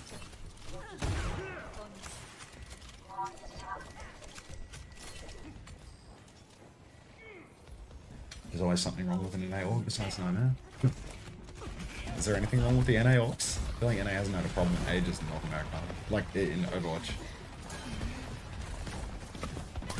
Peace up! Your thoughts on the new season of One Kick Noise? It's the sound that I make when I blow my nose. Edison's gonna take down Pod Carry early on in the piece. Guys, pops the window up in main. Mihawk uses Consume rushing in time. Finally, an axe connects from Swoop. Looking for more. Silver Bullet, High Noon, Pulse. Takes down Mihawk with the High Noon. Beat from Epic saves Edison from the Pulse Bomb Connect. Swoop pops the Rampage. It hits absolutely everybody. This should be curtains for Reject here. They cannot survive. Massive game-winning anti coming out from Swoop and a quick flip to boot. Now we just need Pod Carry to not be traded out by Kalios here, and they will manage that by drilling towards him and then burrowing after he already dies. Yeah, Cass has a bug with Silver Bullet where you can just press left click and right click at the same time and instantly one-shot people because it shoots both bullets at the same time. It's very, very OP. It's very cool. Alright, retake opportunity here for Reject. They've got Terror Surge, they've got the symbol. Telomare have nothing. Reject are going to force point or force a fight with the symbol, and either way it's going to be brutal. TP over to the point from Undersea. Symbol comes up, everybody is scruffing it out now. All Reject need to do is play the wall, the safety, and they should be fine. Mihawk has once again been caught out early on in the piece, and the flip has been conceded without even an attempt to contest. Kalios now pushes forward, pops the surge. He knows it's last fight. Clean up the kills here, and you will clean up the map. You will clean up the round. Pod carries on the run, speared away. No spear. Tectonic Shock comes out, but it is really just a sad whimper as Reject. They should be good to take map 1 here. Tracer swap, desperate from Daisy. Mazel's trying to roll out, but hasn't been studying the Lucio VOD rollouts enough. Going from the side, Mihawk has somehow killed Kalios, but Mazels and Daisy both go down, staggering onto the point. We need another touch here, and nobody seems to be doing it. TP on from VOD carry, Swoo walking on, and that is going to be Reject taking control center, or rather Mecha Base, and taking the map. Real runs, remember the Dill Ducks? The Ducks picks on 1 server. It can happen. I'm back from tweeting. Hello. Welcome back. Welcome back, Kelly. Alright, let's get some ads. Let's get some clean feed. The works. Let's get a marbles race. Let's get everything in the kitchen sink.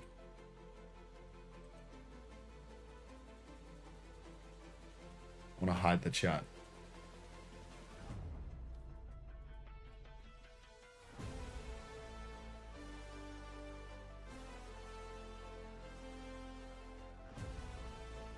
Let's get a rerun too while we're at it.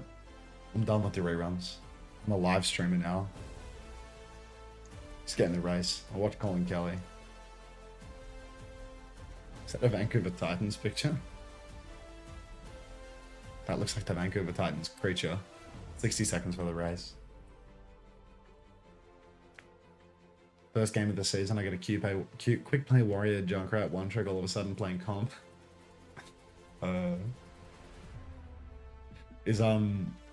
Are the drives still happening, or are drives over? Are drives an end of season thing or a start of season thing? Because I know drives run like all of the fucking noobs into the game. Like all of the crappiest players come out with the drives because they want to get the icons. It's like really good for getting engagement and getting people to come back, but at the same time it like results in a bunch of poo players spawning in. Drives at end of season? Okay. Hello, Toad. I'm gonna watch Toad.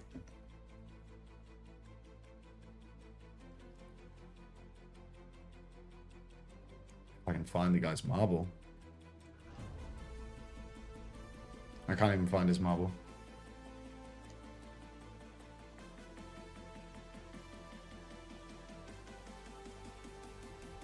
Where is it?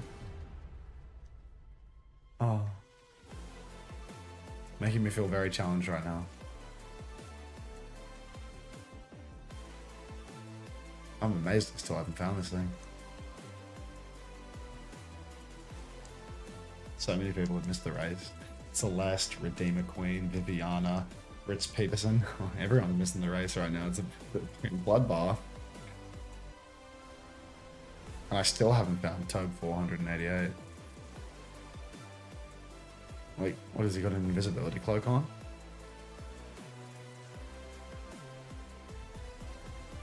I swear I saw him play. This is like an indictment on my brain function. Guess I just have to give up and watch who's coming first. Maybe Toby's just shy? Maybe. Toby has a secret marble. We did have a lot of first time plays though. I can see myself, this is sick. #1 Harmon fan. Oh, I'm sorry for your loss.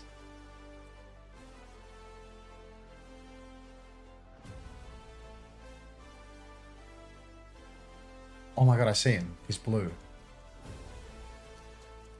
Finally.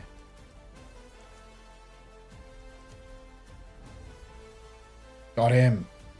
Oh, that was brutal. Are you in Australia or are you pretending to be Chinese? I'm in Australia, but I'm also pretending to be Chinese. Reset my name, Chills. I mean, it's a good name. #1 Harmon fan, like... What does the number in their name mean? They said that it's like their street address or something.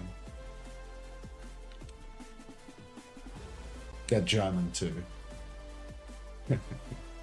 He's German too. Would you believe, Suki? Do you not remember him from the God of War streams? We were talking a lot about dog whistles. He's German. He said it's his street address and his name's Toby. But you never really know. He was the best. No, he was my second favorite God of War stream minor character.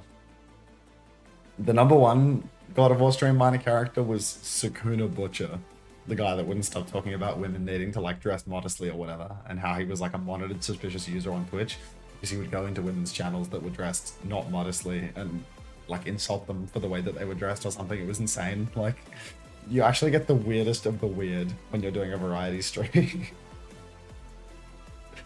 It's like, I thought it was like I was talking to this guy in the chat, and I thought that I was like, people thought I was a schizo because I was like replying to no one, and it's like he had this monitored suspicious user tag on, and it turns out that was like a moderation setting where it's like only I see monitored suspicious users. So I turned that off, and then he spawned in, and everyone got to see the fucking wonderful opinions of this random nutcase. Really, like the niche game streams bring out real ones. Like, I found so many old men by doing Skyrim streams. Like, by doing Skyrim streams, I kept getting people that were like over the age of 30, like wife, kids, pub, like that sort of people. All right, see you later, Aiken Oak. Yeah, wife, kids, job, pub. Hey Ben, what's up?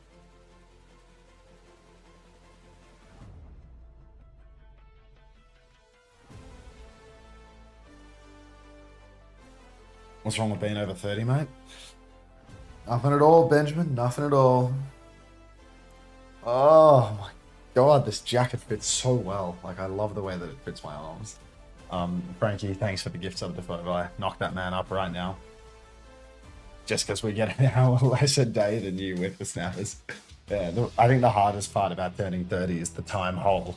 The pit of time where you lose your ability to schedule time with your friends. On that topic, though, I actually have no idea when I can play games, mate. Like, I'm gonna try and stream like every day for the next 2 months. So if the question is like when am I free to play games, maybe like November, if that's okay. Can we do a pause for 2 months? Can we put our friendship on hold? Fuck, you're a late bloomer in this race, dude. Yeah, I'm a big leather and lace guy.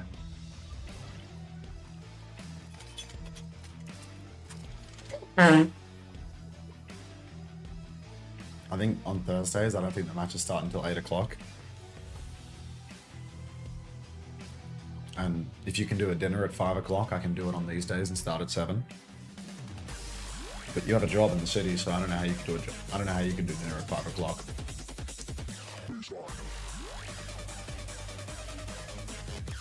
You could work from home.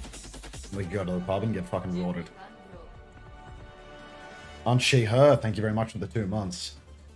I won't read out your comment, but thanks for the money. Appreciate that. Thanks for the pro. Game looks to be starting, by the way, if you even care. The clean feed is so delayed compared to the live Japanese feed.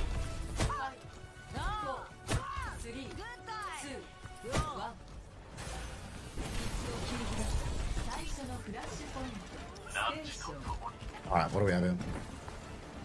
More Tracer Genji slot from Telomare. They were enjoying it before, they've actually banned out of resist, they want to force it. Wu Yang banned from reject, even though when Wu Yang was played by Telomare, they could barely win a single fight. It looked absolutely terrible. Yeah, we'll figure something out. Alright. Yeah, strap a GoPro to your head and look forward to that stream. I'll be happy. Undersea's going quite deep, looking for more. No kills converted as of yet. One carries incredibly low, but Mazzle's the fragging Lucio first to get it done.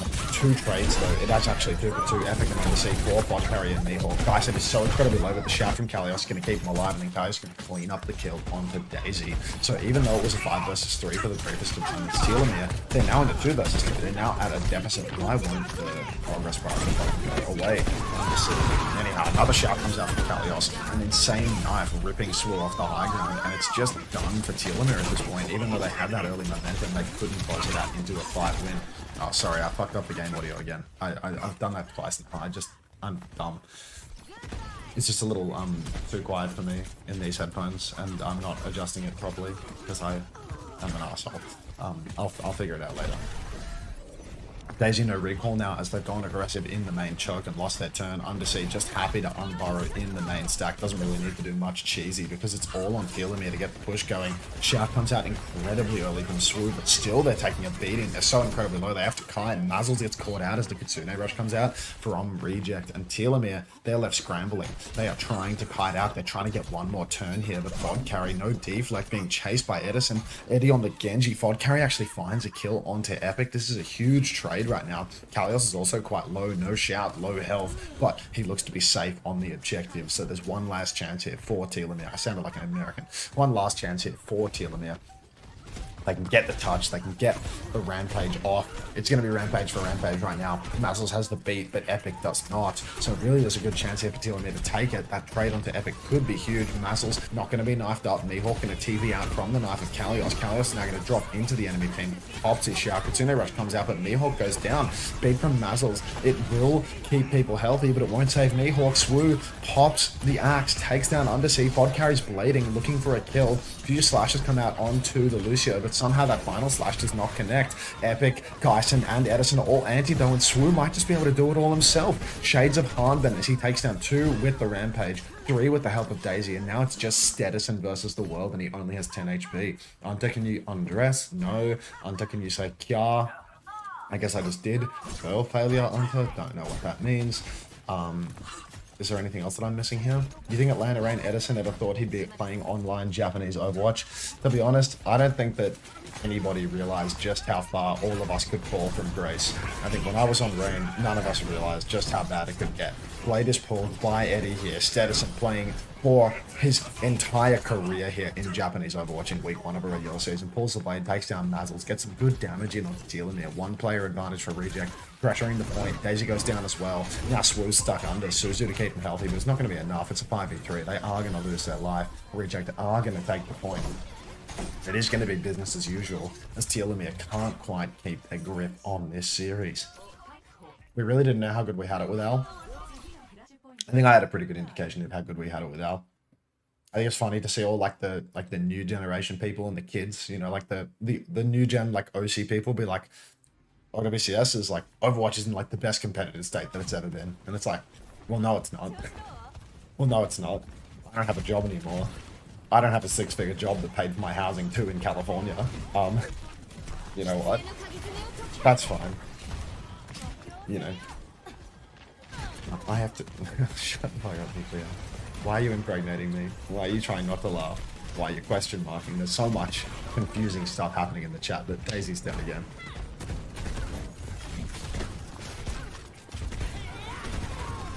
But neither does Flame, so maybe worth. Overwatch is definitely in a good spot right now, though. Yeah, but I mean, it's like... all you need to have been is there for the Overwatch League to understand that this is not as good as the Overwatch League was in terms of like what the working conditions are. 6 figures in pesos, mate. I've seen your whip. Hey, come on, man. Allow the humble 2009 Corolla. Is this the meta now? Probably not. It's crazy that you could watch Overwatch on cable and now it's just another esport. I mean, does anybody remember the Butterfinger, the product placement for Butterfinger? Al 22 was very good. I mean, Al 2019, Al like 2019 and 2018 was peak, like really peak, and I wasn't even there for that, but you could tell that it was peak. Anyway, Kitsune Rush comes out from Mihawk. Undersea pops the Tectonic Shock. Regent already 80% on the cap. Edison's gone down before he can build the blade though. Kalios wants to clutch it, pops the Annihilation. Oh, it's not an Annihilation, it's a Rampage. I gotta get this right. But the counter beat from Mazzles is good. Really not wanting to let it go. Swoo is going to pop their own Rampage, just trying to close out the fight, but still no kills. Epic's going to be back with the beat. Geisen goes down. Kalios is half. Pulse goes wide, but it doesn't matter. So Reject, they are going to give this one up in the end. Still cost Telomare a pretty penny. Needing to use that Rampage at the end there for Swoo might come back to bite them in the end. Unter, can you set up that thingy that lets us buy things for you? What do you want to buy? What are the meta tanks right now, in your opinion? Maybe when they fix the bugs, the meta tanks will be Orisa, Ball, Hazard. I think when they fix the bugs, Orisa, Ball, and Hazard will be the best three. What's this? What am I witnessing? It's a Tectonic Shock. Tectonic Shock comes out, but Beat and Blade come out from Reject in response. Eddie pulls the Blade, and God, he is steady with it. He takes down Swoo. Already a tank advantage is so massive for Reject. They've got bodies on the point at the same time. Grill is good to catch up Mazzles, pins them into the wall. Kalios is going to go down, so there's a chance for Telomare to recontest this one. Daisy gets the first touch, recalls off. Mazzles, oh no, that's epic, goes for a second. Is not going to die for it though. Fod Carry just trying to ping pong in and off the point. Tracer blinking on as well, but Fod Carry actually gets the better of Undersea. Mihawk is traded, but really this is anyone's game right now. It's a 4 versus 4 situation. So they rush from the back of the point, but Stedison is dead. Swoo is back and knocking in Gason's head. So Telomare, really, they're not all bark, no bite. They've actually got some fight left in them as they're closing on potentially taking a flashpoint here at the bare minimum. Reject, they've got Edison swapping over to the Tracer in spawn. We've got Telomare just trying to play forward and stop the touch of Reject, make things awkward. Eddie's blinking over to the side. We've got Fod Carry on the venture, burrowing in behind right now, looking for a backline target. Forces the shout early out of Kalios. Edison's actually on the point, but Kalios is dead. They might concede the flip here, Telomare, but Daisy, oh, greedy, goes onto the point. It's taken down. Still, Telomare have a little bit of an advantage, but it's dwindling as Mazzles is also going to fall. What an egregious situation for Telomare to find themselves in. They had a tank advantage and they rushed to the point. They didn't recognize that they could have conceded the cap. Edison with another kill onto Mihawk. Swoo's good for 2. Takes down Epic, takes down Undersea. Doesn't want to let it go. Has the Rampage. Is almost certainly going to use it in an attempt to clutch. Uses it. Hits the Kiri. Kills the Kiri. Swoo genuinely trying to do it all right now. Hits the knife on 5k Kalios. Grips him onto the point. He closes the kill. Edison gets another on the Tracer. It's really just Swoo versus Edison, hell in a cell right now for who can carry their team over the line harder. Edison looks for one last touch, gets another touch. Undersea pops the Tectonic Shock. Edison steals a Mega Health Pack, but Fod Carry, he's matched the Tectonic Shock on the Venture as well. Epic goes down, TP on from Geist and Suzu as well. Fod Carry's traded. Undersea so low, but no kill converted. Edison, sliver of HP, 50. Daisy's going to hit the pulse onto Undersea, and Mihawk's going to take down Eddie. Daisy takes down Gason as well, and Telomare 1-2-1. Wow. This guy's just prime harm bet on Junker Queen or what? I mean, it's like, I've seen Swoo get deleted like 4 times, but that was a pretty clutchy moment, I can't lie. That was like a good fight. So I'll take that. It could be worse. Edison couldn't do much more. I mean, he's just so much better than anyone else in this team. Kalios is naturally on the team because he's got friends, and he's friends with Eddie, he's friends with everyone. But like, they could definitely do better by way of Korean imports in this Reject roster. Edison slithering on in from behind. He's got a good angle. He's got a pulse bomb. He brings quite close to Mihawk. Now he's back over to the point. He's figuring out where the mini health pack is on this part of the map. Beat and Rampage coming out from Reject. Beat from Mazzles is going to counter out both those. So Telomare, they've got to be happy with that trade. Old fights are meant to be layered like an onion, but this is looking like more of a soup. Now we see Kitsune rush from Gason. The final layer comes out for Reject, and it is looking good for them as they clean house. Swoo goes down, Daisy as well. Reject haven't suffered any trades as of yet, and that means Telomare back to the drawing board. I need a second.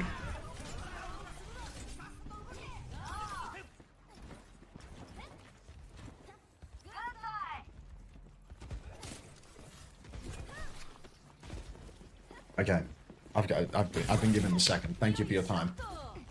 Exclamation mark French onion soup theory. Yeah, exactly. Swoo 80% to another Rampage. Swings wide, goes for the knife, does not connect. It's a little bit of damage on the pullback, but not as good as connecting a knife, I must confess. 47% and counting for Reject as they are still in control. But shouts have been traded. Kalios with no shout now. Tectonic Shock comes out to Undersea, but Swoo has the Rampage, pops the Rampage and hits it on Undersea, on Gason, on Epic, but everybody has it cleansed. Edison chasing down Fod Carry. He is so good mechanically. Perfect track on the Venture. Melee, pulse bomb onto Swoo, scrapping it out with Daisy on the point. Now it's fisticuffs galore, chasing down Daisy, looking to deny the health pack too, will deny the health pack, and Edison, another case of him simply doing it all himself. Telomare desperately trying to keep it going. Frankie, thank you very much for the gift sub to Turlins. God, you really are. You really are a good little play piggy, aren't you? Pod carry goes for the touch, but can't get under the ground. Gets moved up twice. Epic going to absolutely dominate Pod there. And Telomare, they're going to have to concede this flashpoint without even getting a caplet. Can someone get Eddie a team? He's in his twilight. He's in his twilight years. I need some water. I need something to drink. Aquatic. Not alcoholic. For clarity. Okay. What comes next? Pod carry on the venture. Tectonic shock available. Double support ultimate available for Telomare as well. Double support ultimate and rampage available for reject. Historically, it does feel like Kalios has been repeatedly burning his ultimate early. He's been using it when there's been a beat available to counter, when there's been Suzu available to cleanse. So I really do not count on Kalios to carry the game with this particular ultimate. Kitsune Rush comes out in response to the Tectonic Shock of Pod carry. Kalios will once again use the ult early, but this time around Pod carry's going to be caught out, doesn't fire underneath, doesn't get Suzu, doesn't get the beat in time. Worse still, Mihawk's going to use that Kitsune Rush on the back end of this fight, which means Telomare, they spend very heavily. That was double sub ult and the Tectonic Shock. That was 3 ultimates for 2, and Reject come away despite using less. Very bad situation here for Telomare now. Backs to the wall. Shout out a spawn from Swoop. Edison getting a little aggressive. He has no blinks, he has no recall, but nothing a health pack can't fix. Health pack can't fix. Hello, Turkey. Welcome back. Alright, Daisy now slithering on in from the side, has a pulse bomb available, has spotted out Gayson's position up on the high ground, but really getting towards our last point for the map here. Thank you very much for the 3 months, Turkey. Welcome back. Burrow underneath, but Daisy's dead already. Edison absolutely dog-walking poor little Daisy. So now Reject, they are just on the advance. Edison pressing forward, Kalios shouting and pushing, but Swoo actually manages to catch Edison out of his recall with the axe. Nice knife again from Swoo. This guy's a generation of Jungle Queen talent. This guy's closing in on a rampage, but he can't close the gap on those final few shots. Hits another shot on the side of Undersea's head, though. Beat is a 3-man from Epic, and if Telomare can get away without using any more ults in this fight, they have a real chance of getting back into this one. Mihawk's been taken down, though, and that is going to signal an ultimate, which is immediately going to be cleansed by Gayson. So really bad news here for Telomare. They need clean kills, but nobody has any hands other than Swoo, so if Swoo can't do it, nobody can. Daisy going up onto the high ground looking for a kill, finds Eddie, is dueling but not necessarily winning it. Undersea chasing up onto the high ground with the Tectonic Shock, looks to be cleaning house. And even though Telomare, it looked like they were in such a good position, 5 versus 3, significant advantage, real opportunity, they just can't get it done. They cannot cut the mustard. And as a result, they're down 0-2 versus Reject.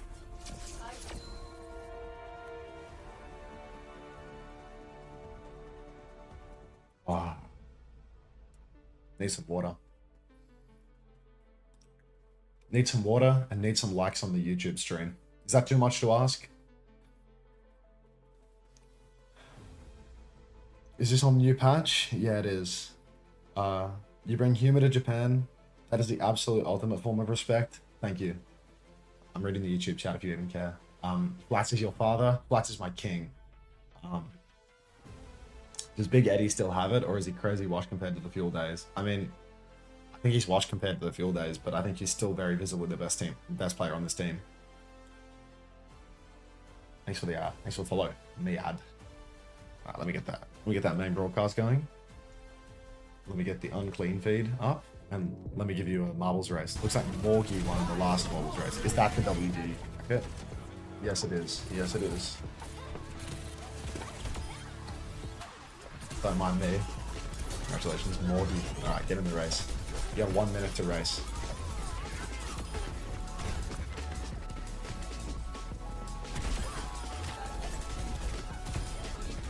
Just like a free YouTube stream, like a free coaching now. I'm looking into this, Frankie. Good job, Morgie. Exactly. Alright, you have 46 seconds. I'm getting myself some water. I'm clicking the app button, but apparently doesn't do anything. Black's titling the Overwatch stream. You can return them. Full World Rivals to the everything stream for the next one. Well, Black's still last is my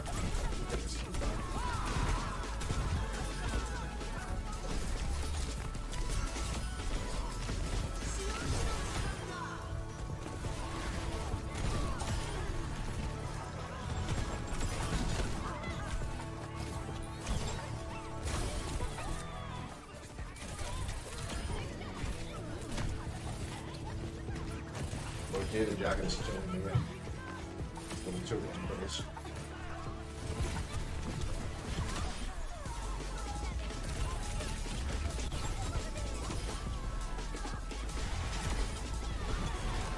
Androgenize.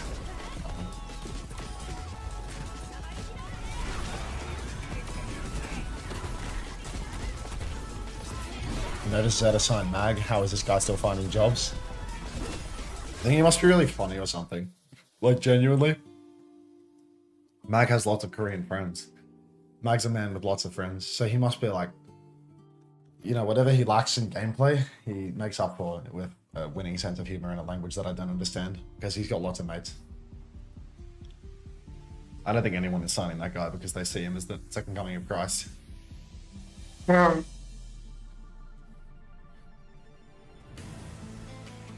What's this message? Why is everyone copy pasting this? I remember as a 12-year-old watching glimpses of 2018 Hour, and it was kind of crazy to see the straight-up spectacle. It was my introduction to esports, and I remember watching with my dad, who was equally bewildered just to see people playing a game in a stadium for millions of dollars. I mean, yeah, it was sick. It was really cool. Mag isn't even that bad compared to mid-tier EU and NA tanks. Mag's a locker room guy. He's just not a locker room guy, though. He's actually known to have a terrible mental, to be a massive tilter, to be a really bad teammate on all of his mixed rosters. Like, it's weird. He must be so good at, like, he must be so good at speaking and being funny in Korean. Guy actually has no results to his name since he left Runaway in like fucking 2019 or 20. Hasn't Carrigan like won something? In like tier 1? Would ball be played? Teams that have ball players would probably be playing ball right now, but I think ball's fucking crazy with the exchanges. Ball's like bugged as well. Ball's not playable right now because ball's bugged. Oh, Peach. Thank you very much for the 4 trillion viewer raid. Welcome to the 4 Peach viewers. Does Runaway even matter? Tier 2 success is nothing. I mean, Korean tier 2 success is genuinely something, right? Like, those Korean tier 2 teams that a lot of these like top dogs came from, like the teams that like Kellen came from, and Proper came from, like you look at the like finals that Free Wolf Gift said goodbye like an hour ago and they're still here playing marbles. I love it. But yeah, you look at their lineups of like, I'll actually find it for you. I'll pull it up on the screen. I'll make like some vague attempt to entertain you.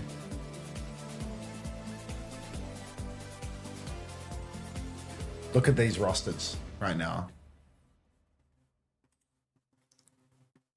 What year was it? It was 2021. Oh, how do I look at the tournament? How do I look at the tournament that they were playing in at the time? I guess you would look at this, right? It was like a second place finish here versus O2 Blast. I want to look at 2021 Season 2 Korea, and I want to look at the finals. Like, you look at these rosters, the final was O2 Blast versus Talon Esports, right? This roster, Helen, Attack, Chirong, Vigilante, Heesang are on Talon. On O2 Blast, Kilo, Merit, Proper, Junebin, FaZe, Max, Chio, Vindame, Finn. Like, oh, you can't see anything behind the fucking... I read out all the names, but I'll do it again because I'm actually the worst streamer ever. But yeah, I did read out every single name for you. Like, so this was the Korean Grand Finals in 2021. Like, a Tier 2 Grand Finals was Merit, Proper, Junebin, Max, Chio, Finn. Meanwhile, Talon, Heesang, Kellen, Attack, Chirong, Vigi. Like, these are insane teams, like really high level. Really, really, really high level. So having good tier 2 results in Korea, and even tier 2 results in NA, used to be quite meaningful for a time. Because tier 2 and tier 1 used to be separated more so by age than skill. Like, nowadays, because tier 1 is just all of like OWCS merged together, there is no like age tier break, you know? There's not a bunch of like young players that are too young to compete in Overwatch League. Because before, you know, you had to be 18 to compete in Overwatch League. First place was 65k, now it's like 15k. I mean, yeah, if you look at this, where can I find this? Like, Envy. You look at like a 2019 Academy roster, like, look at how much money... Wait, not Envy the player. envy us, I guess. This is the organization. Like, look at how much money you would win for playing in tier 2. Like, you're playing in tier 2 contenders, you get 80,000 US dollars for winning in contenders. A tier 2 prize pool for one tournament of a year was $80,000 to come first. Like, now you come first in contenders, it's like 30. This is tier 2. Now you come first in tier 1 North America, you get 30K. Like, the difference in money is not even comparable. And then these guys were on salaries that are higher than what we're getting paid, or what we were getting paid, like, for tier 1. People really don't understand, or don't realize, like, how much it has changed in a downward direction. Wasn't Chia on O2 last in Contenders 2021 also? Chia was on one of those 2 rosters that I read out, yeah. The entire NA scene is worth 80K. Yeah, I mean, I think the total prize pool for the region is like 100, right? Place at Masters makes like 5K. I mean, yeah, well, Place at Masters is the equivalent of that tournament in terms of tier 1 versus tier 2, right? Edison instantly takes down Mihawk though. We see a Winston ban and a Lucio ban coming out. Lucio is a mainstay for Telomare. 1-for-1 trades though with Swoo, Shades of Harmban. He's actually going to take down the hard carry of Reject. I think with Edison going down first, I'm going to back Telomare in this fight. Swoo has been a shining star on this Telomare roster, and Edison, he is the man to carry. But Undersea and Kalios together, they're going to take down Daisy. Daisy getting completely caught out, and now Bod carry, TPing on and off. Looking a little bit lost, not really finding anything. TPing face to face with a diva, not what you need to be doing. So really, as soon as I back Telomare to win a fight, Reject managed to fucking clutch it out anyway. Telomare, you let me down yet again. Reject keep getting the car push. Mazzles is dying off payload here. Already 20 meters conceded because Telomare did not die on cart. Swoo, what more can they do? They have 51% of a rampage already, but they don't have any goddamn teammates. Reject now, I mean, they're happy to just keep pushing the card as much as they want. Edison up top with the back tees, holding down the angle. TP up onto the high ground. Eddie's going to drop right away. They're going to try and take the flip into main. PP comes down at the same time. But now, Telomare need to be concerned with the payload position. Wu drops to the cart, trying to block the checkpoint. Has to use the shout early. Now the window comes out. There's a lamp, W lamps coming out from the side of Telomare. And somehow Kalios has lost his suit. Window was up for Gason. No ultimates were up for Telomare, but 5k Kalios is the man to lose his suit. How does it happen? Swoo naturally is going to clutch up and take down Epic, but he will be traded out by Edison. Edison is still alive. Gason is dead. So now, Reject, they're down a man, but Edison is alive and he is going for it. John Sojan not going to get it done though, as the team Undersea on Sim is going to make an anti-clutch move and actually TP out of the fight rather than into it. So Telomare, they have managed to deny the checkpoint, and without even using an ult, they've managed to hang on. 2 ultimates were used there by Reject, 0 for Telomare. Unfucking believable. Blood Eagle Undersea, it's a rough day at the Cracker Factory for Undersea, I'm going to be honest. Telomare now, they're pushing the cart and they have a mega ult bank around the corner. They've got so much to play with. Shift up onto the high ground from Kalios. Snare on the high ground from Daisy, who still is not perked up. Time to take the slow perk, brother. It is time. Pick it. The slow has been picked. So much damage being taken by Epic, though, who is just dancing around in the cum. Unfortunately for Telomare, they've lost car control for no reason at all. Kalios has lost his suit, but he is able to bomb. He tries to remake in Swoo's face, but I mean, look at the car position right now. They're going to lose checkpoint while winning the fight. This is so bad for the side of Telomare. They actually did it. They just C9'd the checkpoint from the opposite side of the map. So Blood Eagle, the entire Telomare roster, I'm afraid, like, they've got to go. They're done. Put them in a coffin. Swoo, massive 4-man rampage, antis everybody, kills everybody, but who fucking cares? Telomare just gave car control, let the car be walked all the way to the other side of the map, and gave the checkpoint. Grow the fuck up. They have a sim too. Like, it's too shit. It's just too shit. Blood Eagle Telomare. Please. Free swoon. Oh, there's no M. Just swoop. Alright. Thanks for the 100 biddies, Lady Trash Panda. Welcome to the dollar. In some sort of English. Yeah, it's a loose interpretation of English, but it is English nonetheless. Alright. Fin Wall comes out and window from Telomare. Looks like Reject haven't needed to use anything in response. They're trading 2 ultimates for a couple of meters. Now Reject are going to swing back in. They have high ground control. They have a window. They pop the window. Guys dies to his own window out of respect. Edison will trade Mazzles though, because you can literally set your watch to how frequently Edison will carry the series. Edison, unfortunately, even a well-tuned watch can be broken with enough pressure, and Edison is going to TP into the middle of everyone and kill himself. So now now Telomare, they've actually managed to even things up. They've secured the checkpoint. They're going to secure a lead as well. Kalios over on the flank now, pushing out with Undersea, trying to TP out of this fight. He's still playing on the TP right now. He will escape in the end. But Telomare, I mean, they're posting meters. Hey, Unter, I'm an English viewer that was watching the OWCS Japan stream in Japanese, but now I know that you are casting the same games in English. That is a great news. I will be here to watch. This is an exclamation mark. Adcom Japan, I think.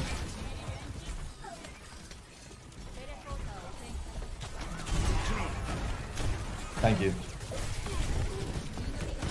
High Noon comes out from Edison, but it appears that he didn't get much of anything. Swoo on a heater right now. Double axe kill. I think that was 2 separate axes even. Goes for another axe. Was it 2 separate axes? I'm not sure. I'm lost. I'm lost in the source. I was adding a command. I got lost. But it can happen. Anyhow, reject. I mean, it's slipping through their fingers. Yesterday, they got reverse swept. I don't want to see this happen 2 times in a row, but I honestly really do. I would love to see Kalios lose in Japan. I don't really want to see Eddie lose in Japan. Eddie's a good boy. But I think it's funny enough that I can look past the friendship and say that I want reject to lose every single match all the time, because it would be funny. Hashtag swoo for swoo. Swoon for swoo. That's right. Telomare now, they try to flip the carpet. Eddie will just give Daisy a trim. Window comes out in main from Mihawk, but need a kill, and instead he's just hopping up in line of sight of Edison. Rampage comes out though, mega rampage in fact from Swoo, but the Kiri, oh, looks good. Epic inside the Kitsune Rush is going to cleanse that one off. So Swoo not actually able to find any kills, but has somehow flipped the payload and got even 1 meters on the board. If we thought that it was bad that Telomare conceded the checkpoint, just ask yourself how Reject has gone and conceded 120 meters in about 2 minutes. Honestly, I would like to see Unter try and cast in Japanese. Well, unfortunately, I don't speak Japanese, so I think that would be very difficult.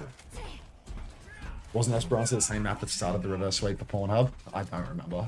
I don't remember any games. Exclamation mark Avril theory? Like Avril Lavigne? Does Avril Lavigne have a theory? Is Avril Lavigne the one that was replaced by a clone years ago? No, that's one of the Veronica's twins. Or maybe both of them. Either way, quad carry up on the high ground, now poking away. Once again, Telomare appear to have completely forgotten that they need to touch the cart at some point on this map. They have allowed the cart to go dangerously far. Daisy once again repeating history as they pull the overclock. This time around though, Simwald's going to come up after Edison kills 2 players. Take the absolute piss. Edison standing on the precipice on the Simwald, waiting for someone to peek him. Nobody will peek him though. And once again, Reject get that checkpoint. Telomare so bad when it comes to car control here on the center of this map. You can see Telomare, they're up on the high ground now. They're looking for an angle. They want to block the cart. Edison, he's going to blood eagle swoon with that silver bullet, but it's not going to be enough to take him down. Telomare, they have no ultimates in the tank though. They're just waiting for Mihawk's window, but that's it.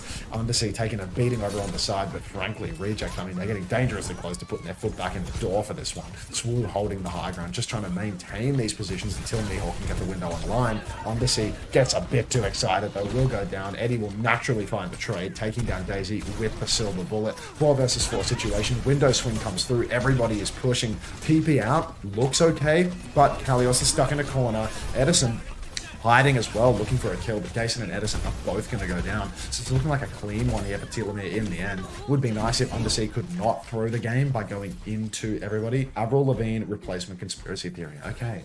It's good to see that Avril Lavigne is actually a human that's been replaced.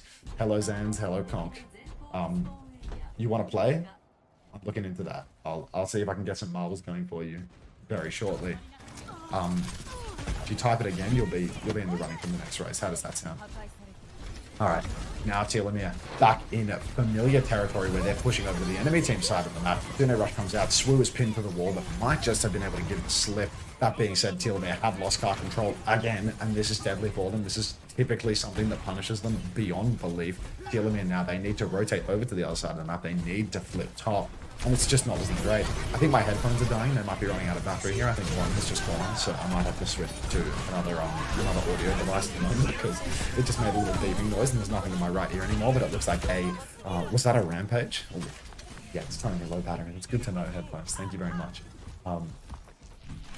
Okay, the battery's not low, it's empty actually, so I'm gonna plug this in after the map. I have no sound, but we don't actually need sound anyway. That's totally fine. Telomare, they've managed to win this old scrap. Reject had 5, they used 4, they didn't come out on top. And Telomare, I mean, they used 3, I want to say. They used the Rush, the Wall, and Swoo's Rampage, but no value for it. Exclamation mark giveaway? There is no exclamation mark giveaway. Don't give me the blood is wild. Don't call me blood.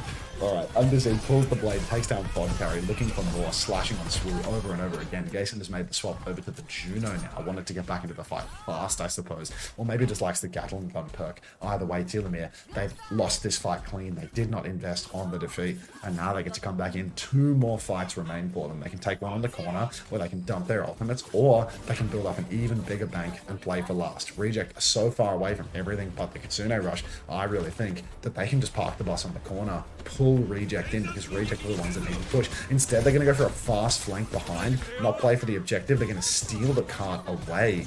But this is a really bad situation for Telomare in the sense that they've used an ultimate, they've got no kills, and now Reject, they're going to have a Kitsune Rush. Telomare don't really have anything to match. That being said, they have managed to steal the card through the choke. A huge unforced error from Reject here. They need the touch. They've now needed to invest the shout. Edison's had to use many blinks. He's going to catch a kill onto Fod Carry, but Telomare, they'd be wise to eco this fight, save for last. It's really a chance at this point, though, for Reject to turn it around. Swoo just trying to clutch in the center, can't get it done, but he is going to have a Rampage for the final fight.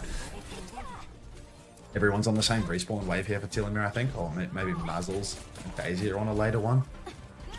Yeah, Mazzles and Daisy. The wave respawn's just not happening at all. Do wave respawns not happen in overtime? What's going on here? Either way.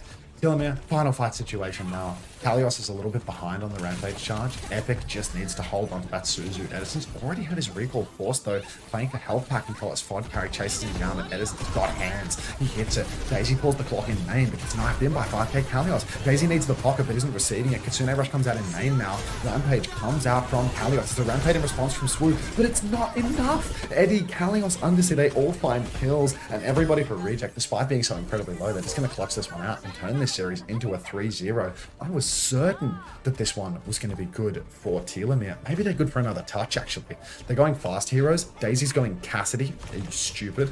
Why is Daisy on Cassidy right now? Zen? Juno? What are these guys doing for overtime? I swear they're trolling. I swear they don't want to play anymore. What? What the fuck is that? Orbital Ray on the cart. Now they close out the series, but like, why would you go Zen? What? Why are we talking in lowercase? I'm sick and my voice is broken. That's so weird. Let me check on the headset for a bit, because the wireless headset's not up. No, it's out. I should charge these up. You might lose your audio for a sec. I'm not sure. Hi, Marky.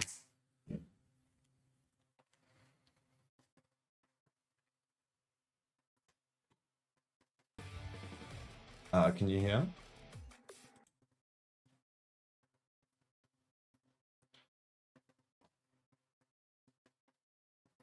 I think my audio capture for Chrome doesn't work now that the device has changed.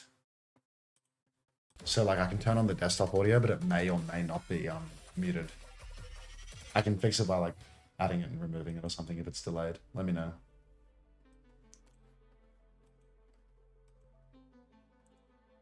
I just had to turn it on and off. You should have audio again. Everything should be fine.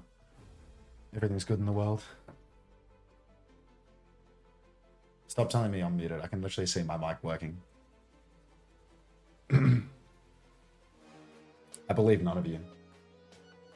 I see the audio layers for the application capture and for the mic. So I'm not buying whatever you're selling. You want to play? Good shit.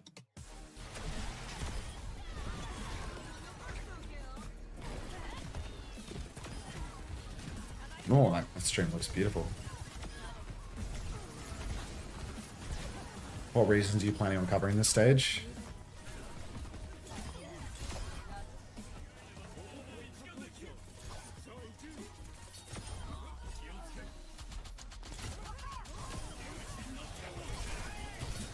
There you go. A lot of people have been asking that, so I think I'm going to add that one. Covering Japan, Pacific, Korea, EMEA, and NA. And if it turns out to be a little bit too much, I'll drop a day from Pacific probably. It's probably the most likely if it gets to be a bit too much, but I think it'll be fine. I think I'm okay to do this consistently. Let's play some marbles. Bang. Pacific is so cummy. Yeah, I mean, if Pacific turns out to be really cummy too, maybe I'll do like Pacific at the start of a drop set and then neglect it until the next drop set, and like only do it when the drops are good. I'll utilize flat theory for Pacific if the games are boring to watch, but I'll try and be consistent with Japan because I think Japan is like there's decent interest in Japan, honestly. Like, I don't think that Japan isn't like as, you know, not as high interest as Korea, obviously, but I think it's actually decent interest. Like, there's actually a lot of people watching these games and typing in the chat. So, do you have any insight if Punk is actually for real unretired, low-key just trying, or land farming? I'm 100% certain that he's just land farming. I don't think he'll even be playing in the online games. I reckon in these online qualifier games, he's probably just going to be not there, and Light's going to play tank or something. I reckon he's just land farming.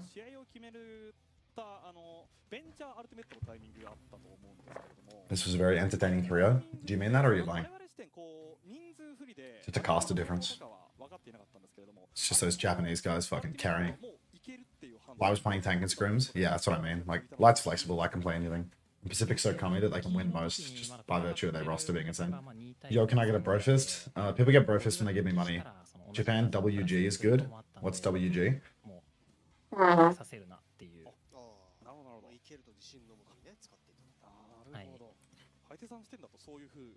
Where's Zans? Zans and Kong aren't even in the race. God damn it.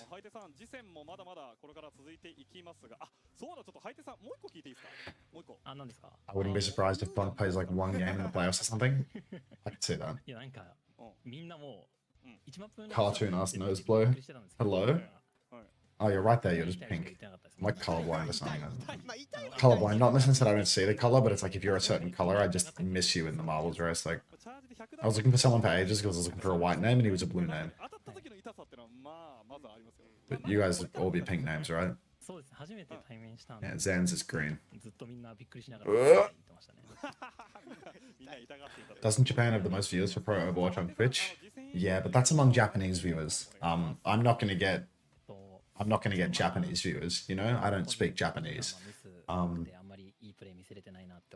It doesn't really matter like how many viewers the game gets. It matters how many viewers the game gets in a given language, right? Like English people don't particularly care about Japan. But some people clearly do. Some people are watching right now. Hello, human.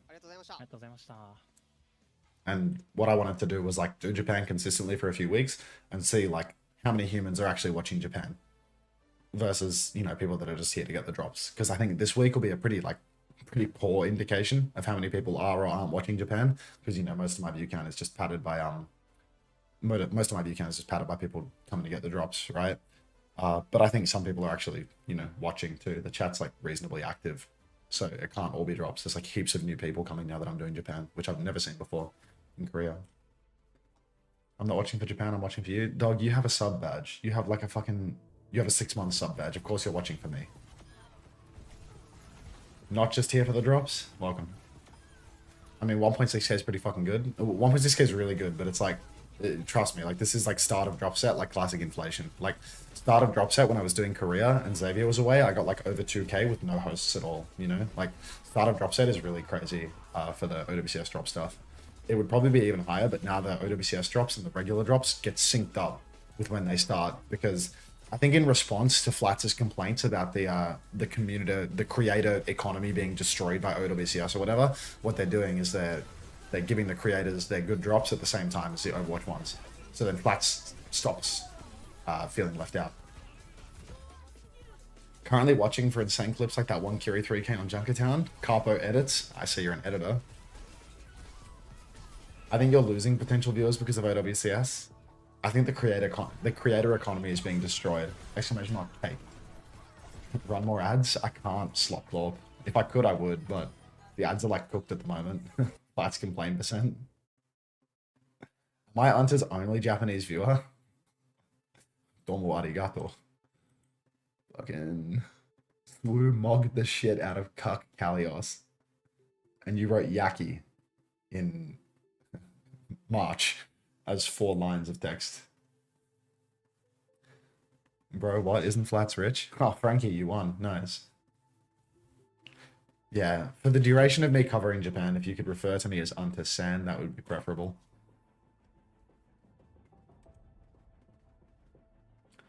No, we cannot get that Lady Trash Panda, I'm afraid. That's simply not going to happen. Nice, Frankie. You're a winner. You're the king. For the briefest of times. For the briefest of moments. It was the best of times. It was the blessed of times. Flats grew up poor. He doesn't know what to do with the money. I was like, I was seeing some like shirts that I could buy for like $1,000, you know? Some like hand-stitched fucking Italian shirts or some bullshit, you know? Like that's what I should do with my stream bucks. But currently most of my stream bucks are just going to drilling a big hole in the country to get some water out of the ground. Thank you for everybody embracing the Japanese culture in the chat, by the way. Unter-san, why does the king complain so much? Negative feedback, get stuff. Italian shirt hand stitched in China? No, like Italian shirt hand stitched in Italy, you know? So like real luxury prices. Can you give me money? No, can't. I cannot. I literally gave you money yesterday by fucking hosting your boyfriend with 2,000 viewers. Don't know why you come back asking me for more today. I just put money in your pocket in the past 24 hours. Are we funding a well, dead ass? Yeah, you're funding a bore. In the country. That's what most of my money's going towards at the moment. A bore. So then my grandmother can water the garden. And the cows can drink water without dying.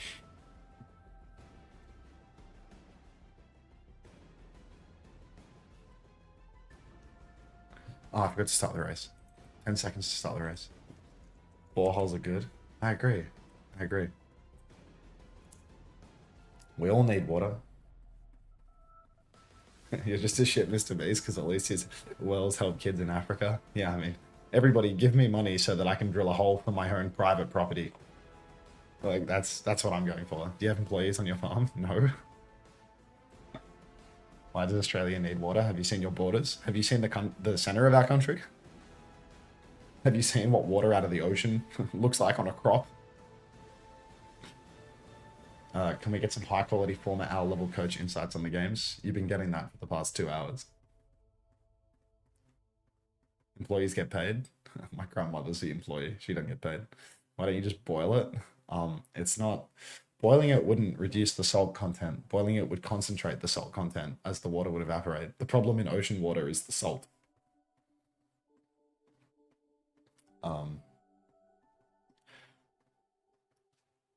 Ocean water is just whale semen. Banana Whisperer 2, thanks for the gift sub to Green Glow Puppet. Welcome, Green Glow Puppet. And of course, thank you very much, Banana Whisperer 2. What did you tell the Banana Whisperer? You should just hold Poms hostage on your nan's farm for their visa. I mean, that's like a legit thing, you know? Like, people get... Well, literally, my mate was talking about how, like, his missus is, she has to go and work in, like, some rural area for, like, 6 months as a part of her, working visa or something like that. It's like a big rort, you know, having like an employer, having something that counts as like rural employment, employment in a rural town, employment in a rural area, all that. Like it's crazy. And I know when COVID happened, like a bunch of Aussie farmers were like, you know, basically like begging for borders to be reopened and stuff because like they lost so much, they lost so many workers that are like, you know, people on student visas and tourism visas and stuff like that. Not student visas, definitely tourism visas. Working holiday visas, and they lost all their cheap labor. What if you boil it so hard that only the salt is left and then you collect what gets boiled and put it in a bottle? That sounds like a really effective method of extracting water 3 hours away from the ocean. Bunnykins, you want to play? Stick around a little longer and we'll get you another race. Don't you worry about that. Student visas work full-time in Metro? Do student visas even have to work? But they can't work more than like 20 hours or something. But they work for like 40 hours a week for cash. And they work for like Uber. If you drink a little bit every day, you build resistance. It's like shooting yourself it's like shooting yourself with progressively larger bullets over and over again until eventually you're bulletproof. Auntie, can you give your money to Israel instead? They really need it. My tax dollars already do that. Captain Prash is live. Bye, Unter. That's Prash too. How many years till Japan can slightly compete? Well, with the shape of Japan's population curve, I fear that we may have actually passed the period of history where Japan might be able to compete. Bunnykins, now's your time. Get your plays in.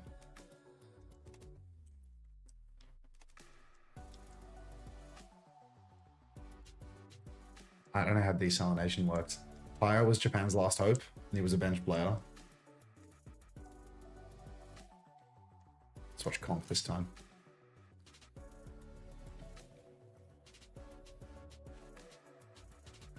Japan needs depth back. Hunter, will you be going to Stockholm? I don't know. I'll go to Stockholm if they take me to Stockholm. You know what I mean? Like, I'm not gonna pay on my own dime to go to Stockholm and lose money by being able to stream less. But if they take me to Stockholm for a job, then I'll do it. Side note, fuck you to everyone who said we couldn't do it, and especially fuck you to Commander X and Christopher OW and the Uncoachable podcast. That's the funniest bit of that tweet, by the way, because the Uncoachable podcast is Xavier, Chris, and me. But he says fuck you to Commander X, Chris, and the podcast in general because he didn't want to at me. Keep spewing hate towards players. Legit the Instagram reels of Overwatch Esports. Tomathan clears. See you soon, Landon. Yeah, a little bit of niceness. Never hurt anybody. Your going stalkers don't lie. I mean, you can't force me.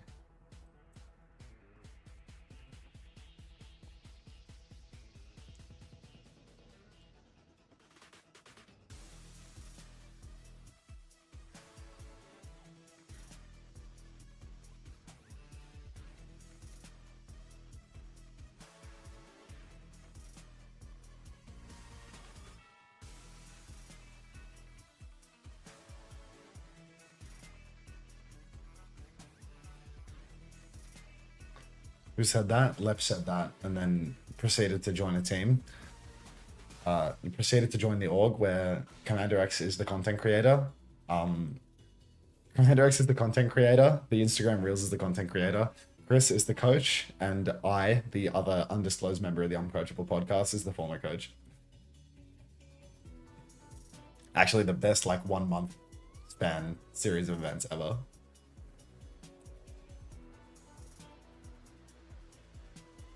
Someone make the funny man dance on stream for us. Dance for your amusement.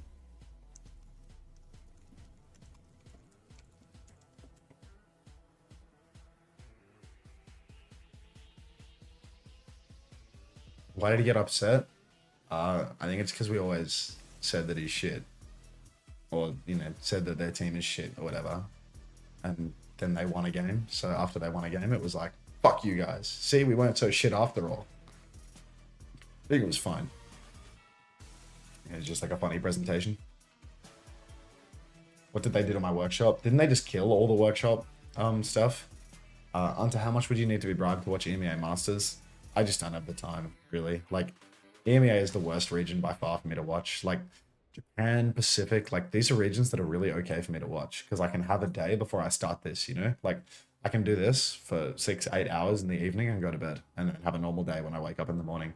If I do EMEA, EMEA starts at 1 in the morning my time, optimistically. I'm not doing that for anything other than the weekend games. Because the weekend games are this big long slog anyway. EMEA, North America, Korea. My weekends are just sacrificed for a month for the North American and EMEA schedule.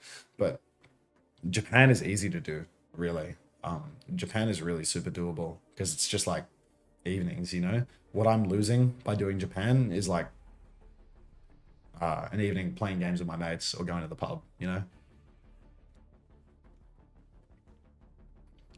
Gatos Guapos lost their nicest player. What's the point? Yeah, but it was Rack, so they'll live. Can you watch Face It Advanced? No, no, Frankie. Alpha, we do have the skunk for that. Honestly, we can just skunk it all the way to the finish line. Did we see that that Bull Skunk has completely adopted the skunk in it thing?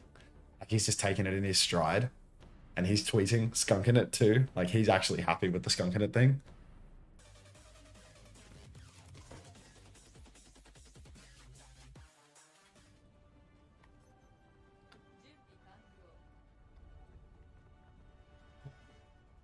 Next game.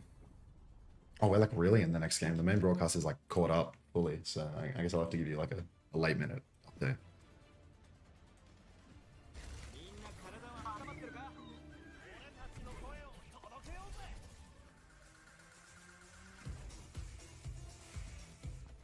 Unter, what comps are looking strong this patch? You were watching that? I'll flicker it for you. You'll see the marbles one more time. But yeah. What now? Lazuli versus Nyam Gaming. I feel like Nyam Gaming got kind of walked on yesterday. Is that correct? Maybe, no, wait, no. Aphasia was insane at Tracer. Maybe that's not correct. Lazuli, they used to be a good team, but I think they've like completely retooled their roster to the point that maybe they don't have that source anymore. Amateur U has managed to take down New Jay early on in the piece. Yumi Lan and Shui both going to get picks here. So really, I mean, Lazuli, I don't know, they just kind of walked over Nyam in the first fight. I thought that I was going to see more Hazard today. I was expecting to see a lot more of, you know, since the Bone Spurs buff and like the leap going to a minor. I really thought that it was going to be stronger, but maybe the block changes are more significant than I thought. Thought Orisa was also like weakened by, you know, the spear being bugged crap at the moment. Let's double check on the marbles right now. Looks like nobody has won it yet though, so we're going to get back onto the real feed. 3-for-1 trades already as Lazuli just going for like really high tempo plays, but Nyam Gaming this time around, they've flipped the point, they've flipped the cap. What else do we have here? Put the marbles over the face cam. Here's permanent block. Wu Yang, how much Wu Yang have we seen today? We have seen like 2 times Wu Yang has been played, and both times Wu Yang has lost horrifically, like really, really badly. So overall, yeah, Wu Yang, it's too early to say whether or not Wu Yang is good or bad. It's kind of difficult to like overperform on a brand new hero on the exact day of the release. It feels like people are playing it with an idea, but nobody can really execute on it yet. 2-for-1 trades here for Lazuli as they pop the downpour early on. They go for a pretty aggro fight. 3-for-1 now as Sov is cleaning house. And I mean, Nyam Gaming, I mean, they've once again gotten the flip. Aphasia is good for a point touch, but Sov is good for 3 kills. So it's not looking great. Put the marbles over the face cam. I see the Yowie Lover 33 has won. Nice.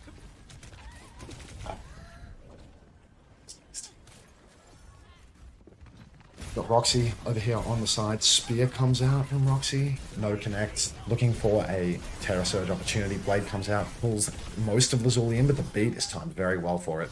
Dra pulls the Blade though, and that's just going to clean house. So Nyam Gaming having a bit of a rough one here. Not really finding any footing. I mean, they've capped the point twice, but they've only got 14% for it. It's not like they're winning fights. So it really looks pretty dicey here for Lazuli, for Nyam Gaming. This is really their last chance now, as Hinisaku has the beat, can push with that. Amateur can also go for an overclock, but already we see Shui pop the Wu Yang ult in the choke. I don't even know what that does. Does it have a knockdown component? I saw the Lucio was on the ground, but Shui's the first victim of their own ultimate. 2-for-1 trades, make that 3-for-1 as Nyam Gaming are going to clean up these kills in the end, and Aphasia's going to get the touch, so that's overtime triggered, and Lazuli should just go down here. Nyam Gaming, I mean, ultimately, it's not a terrible fight for them. We pushed into spawn, used ult, didn't get anything for it. Yeah, and they only have the pulse, but they're closing on Orca's ultimate as well. There's a reasonable chance. It's an overhealth bubble that pops with a fat shatter. How does it pop? Like with time or with taking damage? Is it like does it pop on you or does it pop in a cone? How does it work? I have to jump in a quick play to find out. Alright. Roxy over here on the side, spamming away. Downpour comes out from Yumi Lan, and that is going to connect onto Hinisaku, going to be cleaned up by Dra. Orca has a coalescence, but seemingly not using it out of respect. Finally pops it there. Pulse bomb from Aphasia does not connect with anything. Will find a kill onto Yumi in the end. Roxy actually gets a Terra Surge. That might be good for a cleanup here. They've even got the fight. 3 versus 3. Lazuli, they pop the beat. They do find a spear there. But I don't know whether this is really going to be enough anymore for Lazuli to clutch this one out. Shui over on the side in the wings. Doesn't want to get too close on the Wu Yang. Tracer has to run away with no recall. And Shui's actually going to get caught out on the chase. So Nyam Gaming, I mean, they're really back into this one at this point. Wow. What comes next? Is the Wash Green DPS backline the meta? Who's to say, really? Lazuli, right now, they have one last chance of this. They've got double DPS ultimate. They're about to have their alleged fat shatter support ultimate too. Roxy pushing deep. Nyam Gaming, they know if they don't play fast, they're not going to be able to win this one at all. There is nothing on the slow play for them. And they actually catch Shui. 97% on the Wu Yang ultimate. 2 for 2 trades, but still, this is a great situation. As good as it can be for Nyam, considering the ults they were facing. Now, only Roxy and Aphasia remain, though, as Lazuli have really clutched this one out. Hazard on the objective. Nyam playing it slow. Waiting for Hinisaku and Aphasia to get back in. One more touch is all Nyam need. If they can build up that beat, if they can land that pulse bomb, they have a real chance. Pulse comes out, it connects onto Yumi. Shui pops the Wu Yang ultimate, but Roxy's gone down. Hini cannot get the beat online, and it's a 3 versus 5 already. Brutal. Time is a circle, you think so? Pop in a sphere on a timer. Disaster.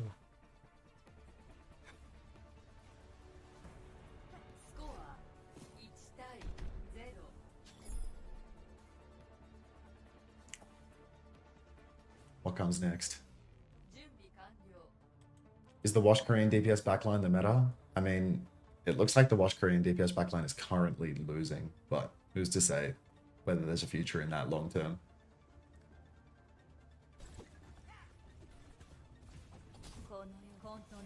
Is Wu Yang good? Nyam winning would be considered an upset, right? Wu Yang won a round, they must be OP. There's a chance. There's a real chance. Look, I think Wu Yang might actually be the best character in the game. This team might have some young Japanese talents. Is this true? I think are you talking about Nyam or Lazuli here? Because, you know, having Shui, the Unk, you know, very unsuccessful flex DPS player from Korea playing support in Japan, I mean, that feels pretty much par the course for what happens in Japanese Overwatch recently. Okay, we got Roxy over here on the side, goes for a spin, pushes the Hazard into the corner, but has used both skills for it, is taking a hell of a lot of damage. Amateur Yu as well, just taking a huge beating here, needs to run away. And Nyam Gaming, I mean, really? They've given up so much of the point percentage here that if they don't touch for every last second of it, they are going to lose the cap. That's a lot of pressure on them.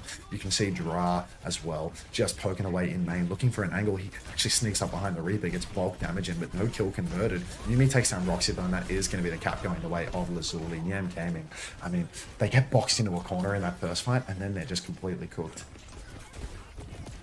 They had a 40-year-old duo with a 14-year-old in Fortnite Japan. Troubling. Very troubling.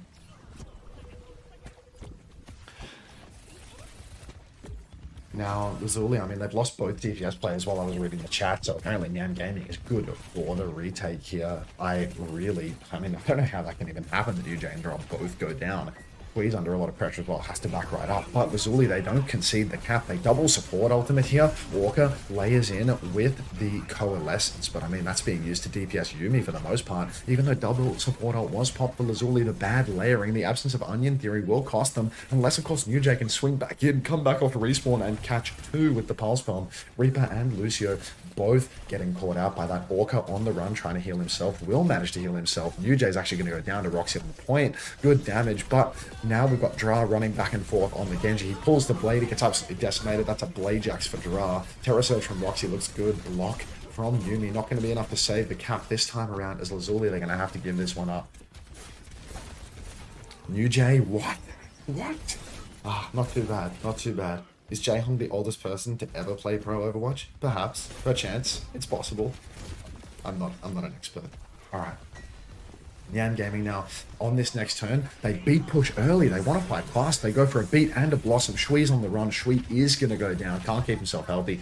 Ra takes down Amateur Yu, but the damage is done. Nyam Gaming have found 3 kills in the mix here. So really, not a bad situation at all for Nyam Gaming. That's a positive ult fight. Yumi used the downpour in that turn too, so ults are very much reset at this point. Aphasia's had rather sticky fingers, but does look like a little bit of a sugar-free, constantly tank sticking.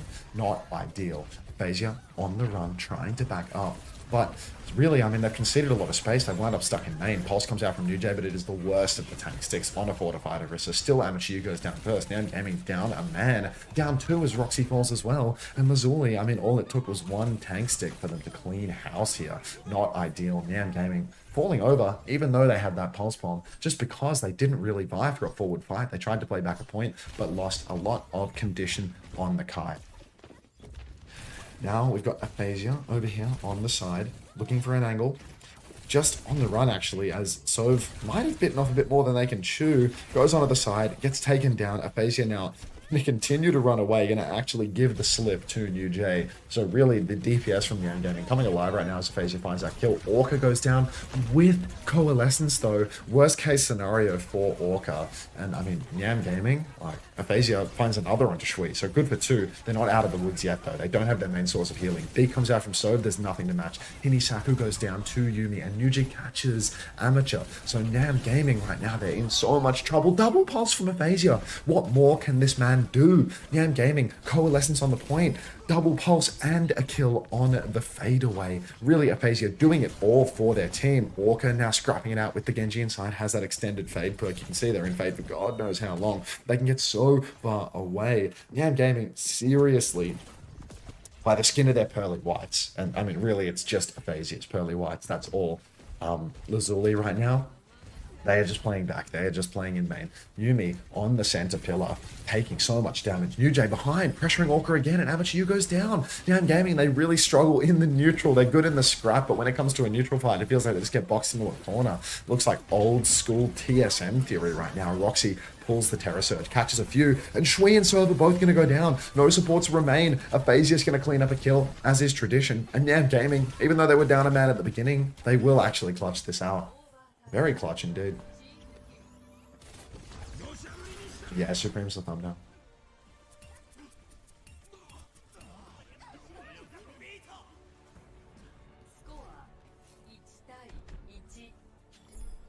Aphasia and Roxy are Korean? Oh, Aphasia's Korean. Okay, so not a next up Japanese talent. I like to think ASMR Unter is because he is pretending Kellen is asleep. Sadly, I don't live with Kellen, so it can't be that.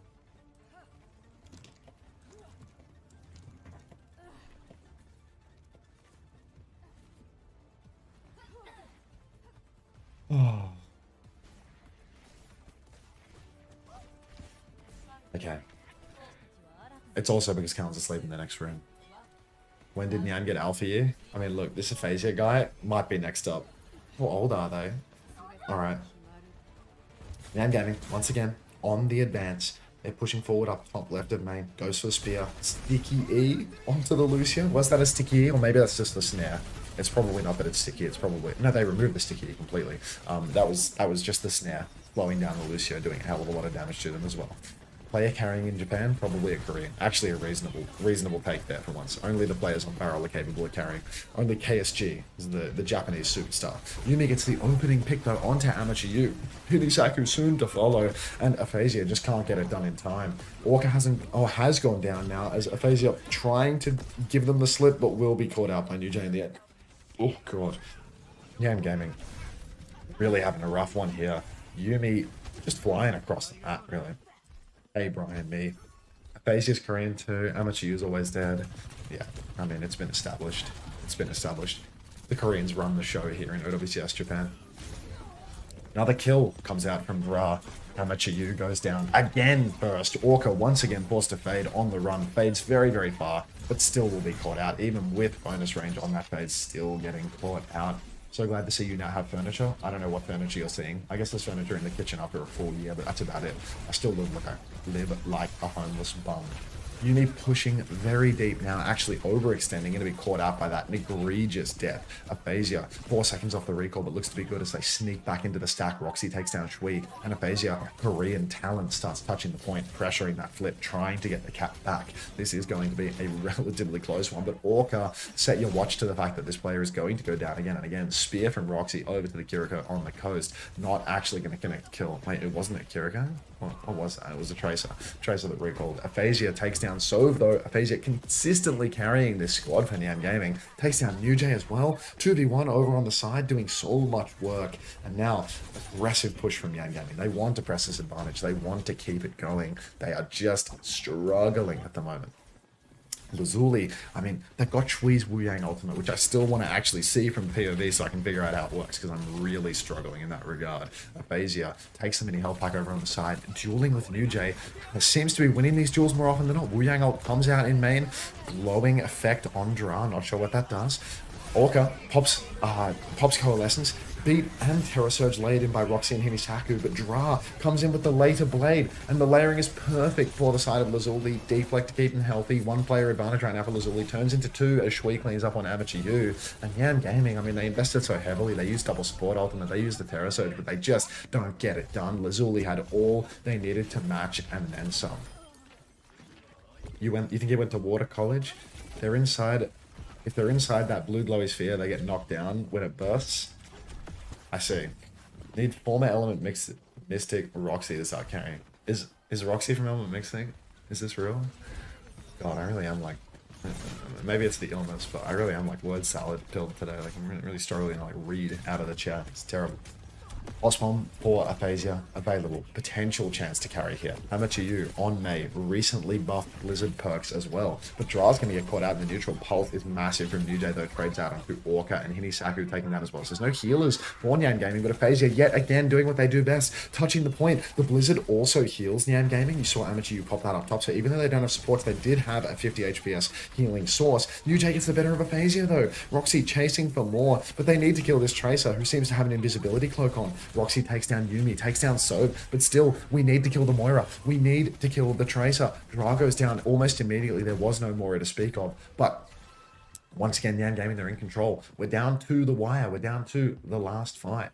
What's wrong, Alpha? Just struggling. Element misclick, you know? You seen the Venture E perk like letting you drill dash like twice? Yes, I have. Yes, I have. At the start of the stream, I did a lot of the looks of all the different bugs and stuff. Maybe I unpublished a lot of them today. Hinisaku going to go down very early on in the piece. This is the last turn here, and Nyam Gaming going out with a whimper as they fail to use their only ultimate. They get fast forward by Lazuli. Big push from Sove, all that was required to close this out. As Lazuli, they've got the cap, they're 94%, and really Nyam Gaming, they're just scrambling for a touch. Downpour comes out over on the coast. Nyam have actually secured a touch because Orca has gone and done that. Amateur U, good for the next touch. Need to edge it a little bit more though. They can layer this on. They can get significantly more touches if they play this right. But look, they're overlapping their touches already. And a pulse comes out from New Jay, takes down Amateur U. Losing your Venture and your Lucio, it's pretty much cooked at that point. Nyam Gaming, no chance. And wait, do you throw the Wu Yang out onto oh, I'm lost for words. Does the Wu Yang go onto a teammate and then pop off them? Is that how that works? Like, what's the deal? I don't understand exactly how it works, but it kind of looks like it's following people, you know?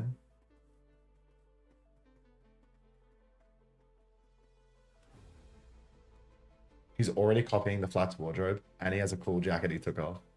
Right. You can use on teammates or yourself. Okay, I understand. Like a Zarya bubble. Alright, yeah, we love her. Won the marbles race.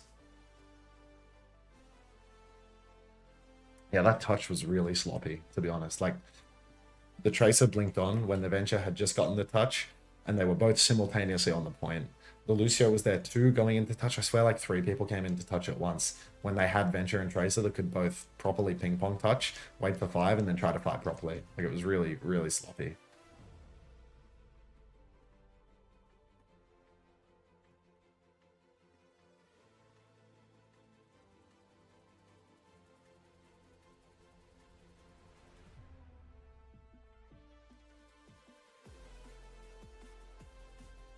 Longer cast time on yourself though, so you can't panic use it really. Now you're an unemployed bum. You gotta play the Metal Gear Solid remake. Looking into this. Can we watch Roll for Sandwich for 600, maybe 700 times? I could do a whole YouTube series on that.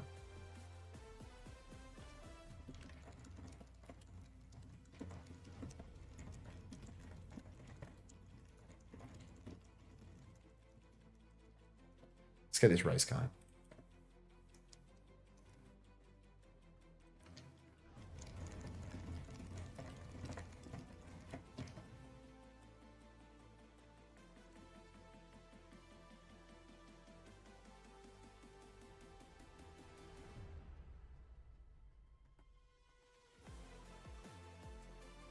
You target someone like Nano, give a pseudo solo beat over shield on the target. When the target player detonates it, knocks down the targets with the radius. Remind me, what detonates it? Sorry, is it time?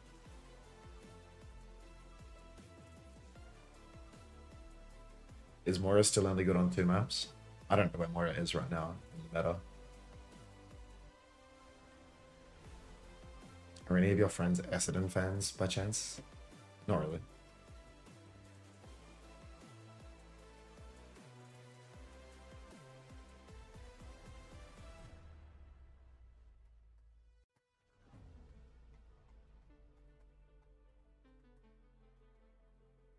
How are the cows? I think they're fine, but I haven't been there in ages. My family's been going there, but I haven't been going there, so I'm not too sure.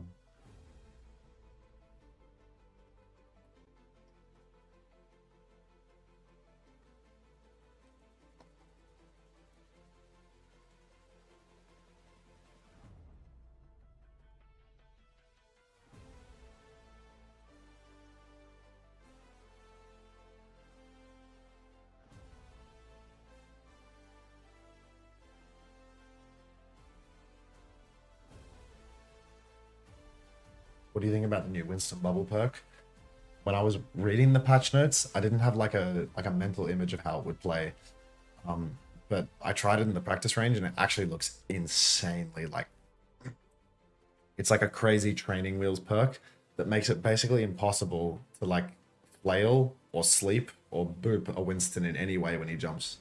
Like you just press E when you're in the air and it follows your jump trajectory perfectly. Like if you aim it in the same way that your jump was aimed, it just follows your jump the whole way with the same momentum. So I think it's really good because now you can jump at an Ana or you can jump at a Lucio.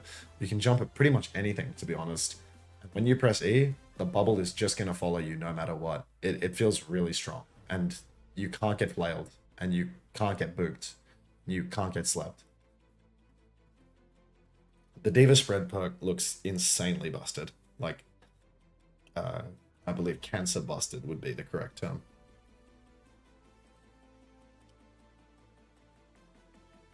Yeah, that would be my take on it.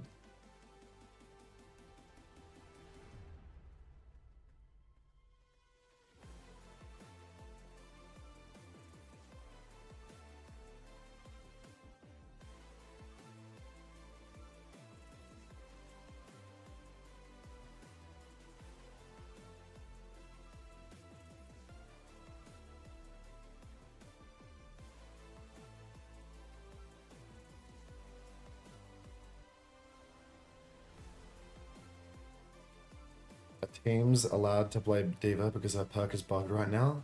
I think like more than half of the characters in the cast are bugged right now, so I don't think there's any restrictions on what people can play. Like Edison was playing Cassidy last game, and Cassidy can literally press left click and right click at the same time and just shoot his primary fire and his silver bullet at the same time and one-shot people from mid-range. Like Cassidy's really broken right now with that 2-tap. Diva with that perk can just dominate. So many of the perks are like incredibly OP and some of them are like fully bugged, like, you know, how's he getting unlimited block and stuff, but I don't think they're disabling any of the characters because there's too many bugs. They'd have to disable like half of the heroes in the game to fix these bugs right now, so they're just letting it fly. Characters that are bugged: Diva, Cass, Venture, Echo, Hazard, Bull, May, and Orisa. Yeah, like they're not, congrats MCG feeds. They're not disabling all those characters, it's just too much. Let's start this up.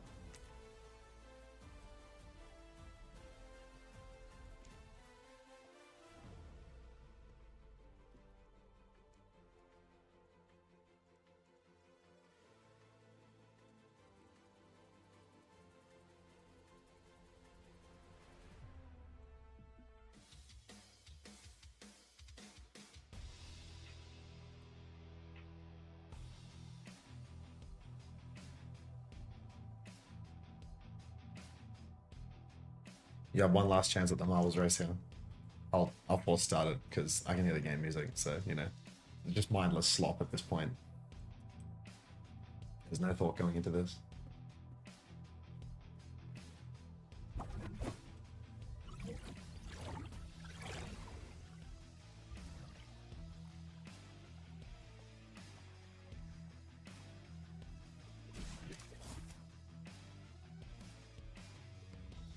Did you ever look at those sound blankets? Oh, is my sound crap again, Alpha? Other than my voice being like fully broken. I saw some options for that. I looked into them. Then I proceeded to not do anything about it.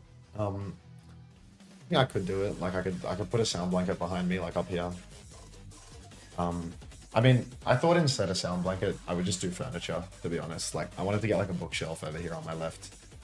I think if I get like a bookshelf and I put something behind me as well, like I put like, you know, the coat rack with the jerseys behind me and I put a bookshelf here, that'd be good. But like something behind the screens, I kind of need that. And I don't have that right now.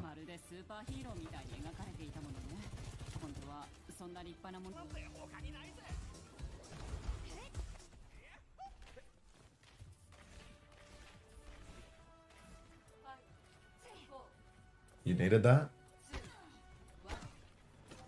Oh, hello, Yama. Holy shit, I haven't seen you in ages, dude. It's another old head name. Like, a very long time, no? Alright. Lazuli, Nyam Gaming. 1-0 lead for Lazuli. Nyam Gaming have a habit of pissing it away, really. Amateur U takes the high ground early on in the piece. Very risky position to just maintain indefinitely. It's really easy to get poked out, really easy to get caught here, and he will be speared off the high ground early on in the piece. Wu Yang Band comes out from Nyam Gaming. They are just terrified of Shui on that character from the looks of it. It's not the first Wu Yang ban there. Every series Wu Yang has been banned. Yeah, bookshelf would be good. I've got the books to fill it with, so you know, we can go for that. Amateur U goes down first. First pick goes the way of Lazuli yet again. Roxy over on the Diva. I mean, Diva versus Orisa, this is a difficult matchup. You really need to carry, you really need to close the gap, and I feel like they're playing a slow, passive neutral rather than aggressive, divey one. So, Nyam Gaming, they need to amp up the tempo a little bit if they want to win this. Lazuli, I mean, they're chasing Roxy to the ends of the earth, but there's just no support, so they're going to run right back to the point. Amateur U alone on the point now, gets caught out. New Jay gets the finishing blow, the rail to hit them from the back. Lazuli, I mean, really, they are just chasing all the way this time. 2 kills, make that 3 for them. As Nyam Gaming, I mean, they're all the way back to spawn. It's really not looking good. Target banning Shui. Yeah, I mean, Shui's just one of those players, you know, they've got aura. You've got to be scared of them. Okay. What comes next? Amateur U over on the left. Swinging wide and swinging over to the high ground. In fact, Nyam Gaming getting a little bit of free recontest in a way. At least they weren't choked out. Looks like Lazuli misread the rotation a little bit, let them cross up to the high ground relatively for free. But Roxy has been spun off the high ground. That means Roxy can't get the touch. Somebody else has to do it. Aphasia already just sneaking in from behind for the tap. But Lazuli, I mean, they're still just in control. Dra goes down first though, and a Kitsune rush from Orca means that everybody can step up for the side of Nyam Gaming. 2-player lead for them now. And Lazuli, I mean, really, it feels like they let this one slip when they let Nyam Gaming take top for free. Even though they booped Roxy down before the tap was required, you shouldn't let a team cross through the open for free like that. You shouldn't let them get up to that high ground platform. That's one of the big open chokes that you need to be spamming. These games are just depressing. Thank you for the set. We only got 4 more weeks, maybe 6 more weeks of it emerging, so strap in.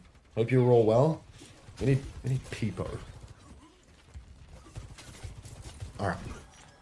Really, I think Lazuli, if they just shot the choke a little bit harder, were ready for that rotation, would have gone differently. Now they come back in, they have 5 ultimates, and they don't even need one to take down Amateur U, who gets picked again. Guys, just playing Death Simulator. Roxy pops the fort, trying to push deep, but can't get anything done. The beat from Sob is all they need to close this one out. Lazuli, they lose one fight criminally, but they get right back into it. It really makes no difference at all to them. So honestly, yeah, I mean, they're scrambling at this point. They win a fight off an egregious error from Lazuli, but Lazuli looks totally fine. Still 4 ultimates to spare for the next point as well. Nyam Gaming has managed to use double support ultimate in all of this. I didn't even clock the beat. Was that an AJ, or did they beat after they were down players? I'm just losing my mind. How much you might be the floor in Japan? It's disrespectful to the skip. Floor is actually good, you know, he's just not good enough to be number 2. Or number 1 or number 3 in Korea. Deep push from Yumi goes for the Terror Surge. Doesn't get anything. Suzuki is quite good from Orca, but Dra pulls the blade inside the Kitsune Rush. And it's all actually using, you know, some real kitchen sink theory here as they use the Surge, the blade, and the Rush all at once. But Lazuli, they will clean up that fight. They will get the cap. And now that they're in control, I mean, Nyam Gaming They've got a clock, but they're being choked out, so it's an awkward angle to use it. It can be matched. They've got a surge, but again, it's a kiteable position. I'm not sure if we're actually going to see kites in these games, because this is OWCS Japan.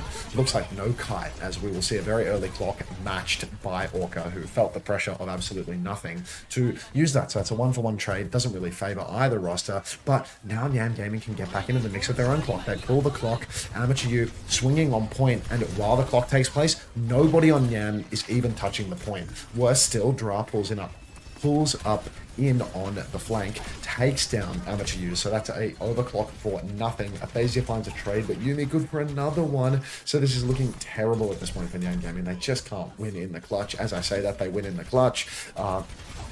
Roxy and Aphasia both find more. It's really, really tough.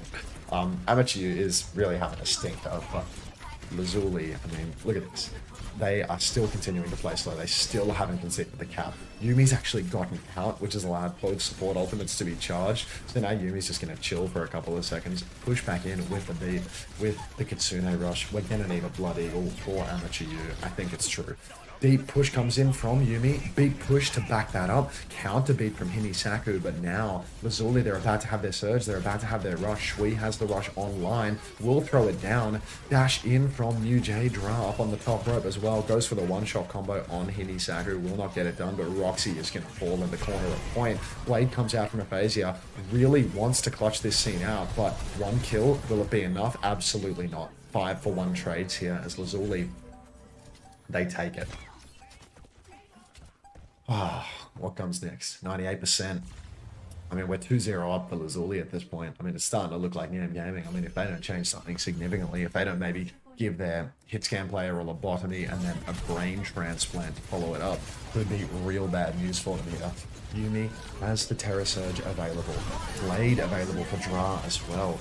Terra Surge comes out early from Roxy and Yumi both though, but Roxy gets the worst end of it, gets taken down by New J after the actual surge expires. Yumi, sliver of HP, but gets another spin online, will be able to get out of this one. So Lazuli, again, they win the trade. 1-for-1 ults, and they come out on top. They've got bodies on the point. Nyam Gaming might try to touch this one, but I mean, come on.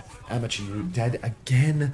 Really, even at a time when your tank is dead and you're trying to play slow, you just keep peeking until you're dead. I mean, this is a real blah situation for Nyam. Amateur U just needs to stay alive.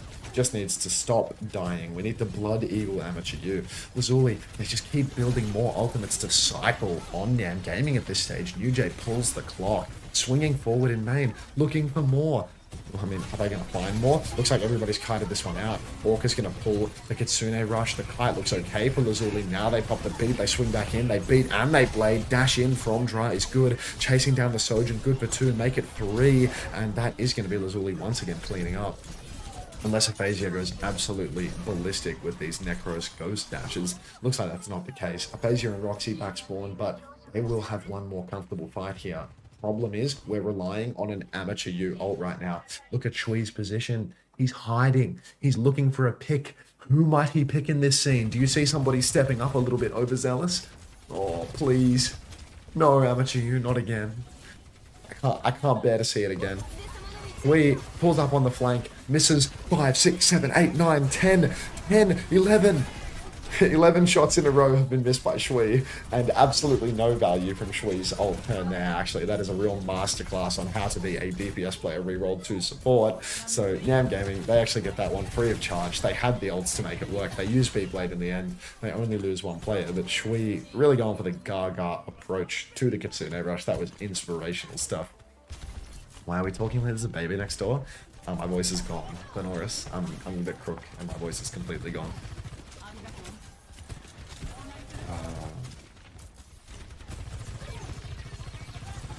Oh, that's interesting. Okay. How's your beautiful day going, King? Tell your mother I miss her. Alright, Ramos, I'll look into this. Aggressive push now coming through from Lazuli. They're already on the point. Dra's already taken down Aphasia early on in the piece. Overclock comes out from Amateur U, but I mean, this is not a reliable ult. He gets tugged into the Terra Surge. He goes down. He gets no kills with his clock, as is tradition. But Roxy pulls the Surge, finds 2 trades. Ghost Dash galore from Aphasia could be all they need, but New J cleans house, takes down Roxy, takes down Hinisaku, and it's just Aphasia coming back on fire at this point. Lazuli, they're going to 3-0 Suravasa. They're going to take a 2-0 lead here in the series. Looking easy. Keep slaying though, Queen. Thank you, the Norris. Kellen is sleeping. Kellen's a sleepy guy. Is this the same Roxy that was a 13-year-old off-tank or something? I don't know. Please, can this game just end? I mean, there's Mr. Mango Juice. You are the winner of the previous Marbles race. Congratulations. Your ultimate prize is nothing at all. Shui was just gaming for hope. My heart goes out to him.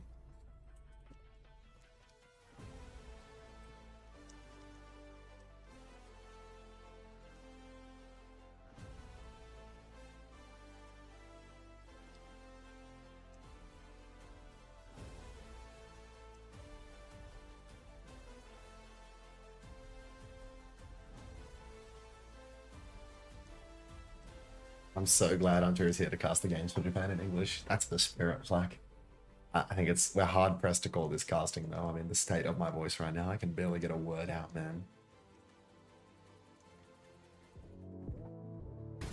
I'm winning this marbles race. Oh, first time play from more Noah. Welcome aboard. We'll spectate the first time marble out of respect. As soon as I develop the ability to read, find the marble, I'll start. We got 60 seconds, so there's plenty of time. There we go. Yeah, sorry, if you could please call me Unter-san for the duration of my Japanese coverage. Thank you, Unter. I can watch my com in English, but Australian English too. Yeah, it's what do you call it? Peak 6-7. Sorry for the YouTube chat again.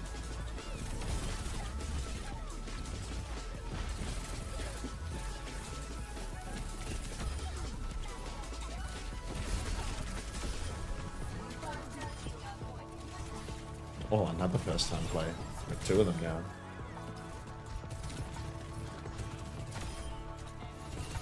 I need some water. I feel like I haven't had a sip of water in a while. Gomen. Yeah, Gomen aside.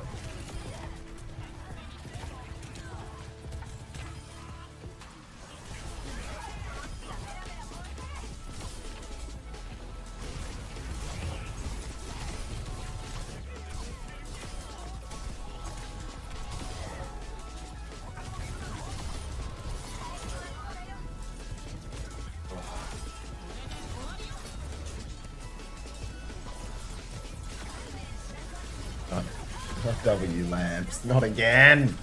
Not again!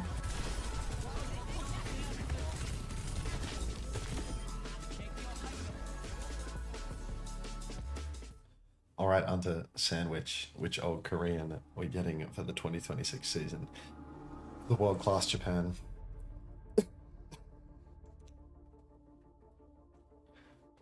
Winner should get a couple of twists. Look. I think in 2026, we will see Lip in Japan. That's my bold take, you know? You know, Lip's too good. Lip's too good. So he'd go to like MEA or NA. Probably, you know, he'd go to like Team Liquid or fucking one of those rich teams in MEA.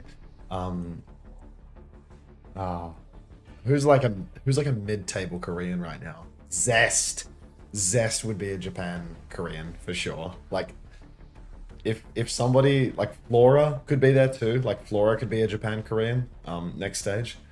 I think Flora is actually a prime Japan Korean now that I think about it. Flora, Zest, Viper. Thoughts on Korea banning phones in schools? That's great. Not Spint. Spint is too young. Flora's going to rock. Oh, really?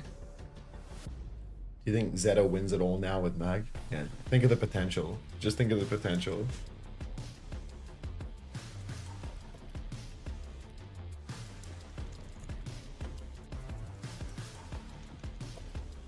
Potential man.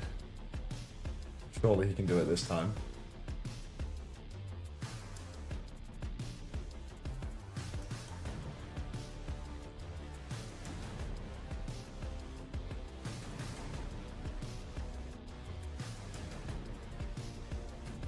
Give Fleta the call. Fleta's too old and too shit now. It's done.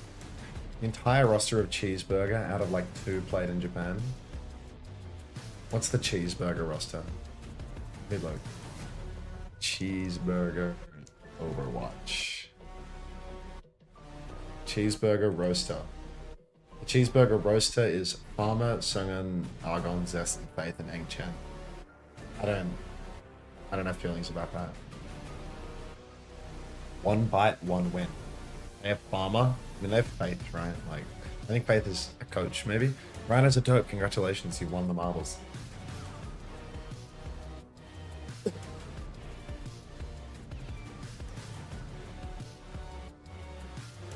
How is Farmer not in Japan? I think Farmer's young. Farmer Overwatch. It's really rare that the young players... Yeah, Farmer's a 2006 boy. He's 18. So, like, it's really rare for the young players to go to Japan. Like, typically, Japan is, like, where you go when you're old and you're being put out to pasture and nobody believes in your potential anymore. Like, you didn't get that first-time luck, but maybe you're a second-time bloomer. Who's to say? Give it a go. Yeah, I think... Going to like the minor regions is very much a case of like you're old and people don't believe that you can do it. If you're young and you go to the minor regions and you can get the bag, that's probably the smart thing to do, you know, like go and really dominate like from a young age. Don't even try to make it at tier 1. But that's like really the antithesis of every competitor's mindset. So it's just not going to happen. It's super unlikely. Top Dragon is young? I think not. Top Dragon was like, I think he came of age in season 6 of the Overwatch League. He's 19 or 20. Yeah, he's 20 years old. So he's not young, he's not old. He's not young for Overwatch. 20 isn't young for Overwatch, really. Young is like 17 nowadays for Overwatch. But yeah, 20 is like, he just wasn't going to make it. You know, he got kicked off Gen G. Gen G didn't do well. He didn't get into OWL. He was always on like mid-table or below rosters, like never had any success. Japan was the right move for someone like Top. He was just a fucking kid. Is there going to be a rerun? No reruns, Kimmy, but I'm going to do games tomorrow and games the day after. So if you're in, you know, 2 minds about where to get your drops, I'll be back tomorrow. I'll be back tomorrow with more drops for you to soak up. Okay. Top there is just a trilingual merchant. I don't know if Top speaks Japanese, to be honest. I think Top, maybe he does. Top seems like a smart guy. 25 in Overwatch years is basically a pensioner. I'm 34 and like cooked for OWCS. You're so cooked, Benoris. Like beyond cooked.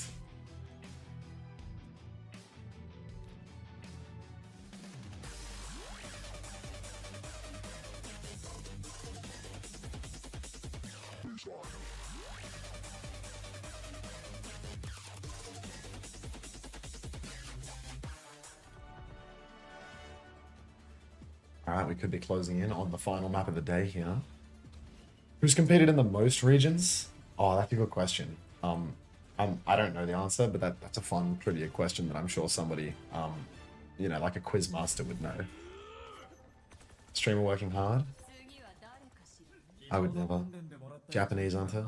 It's Unter-san to you.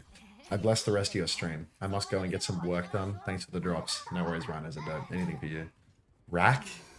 Surely not Rack, right? He's played in EU, he's played in NA, he's played in PAC. But like, surely like some Korean guys more ran through than that. I reckon there's a Korean guy that's done more. Like, Top Dragon has played in EMEA, NA, Korea, and PAC. And Japan. So, I think Top is ran through Prime. I think he might actually be ran through Prime. And he's only 20 as well. And he's already been the fucking village pike. So that's tough. Alright, New Jay hiding here on the flank. He's playing the Hanzo. He's looking for the one shot. He can't get it done. He's leaning towards the low ground side of the map. So not the greatest angles for Hanzo, but a decent start. Infinity Stones of import. Exactly right. Dra on the low ground. Hooks up to the high ground, but can't get anything done. Big slash from Yumi, though, going to take down Amateur U. Again and again, Amateur U is the first pick in these matchups, and I mean, no surprises at this point. Can't keep getting away with it, yet here we are. Lazuli just rolling through the first point. Roxy loses their suit as well, and it is very much starting to look like Amateur U just a bit too heavy for Aphasia to carry, so just can't get it done. Are these guys all noobs?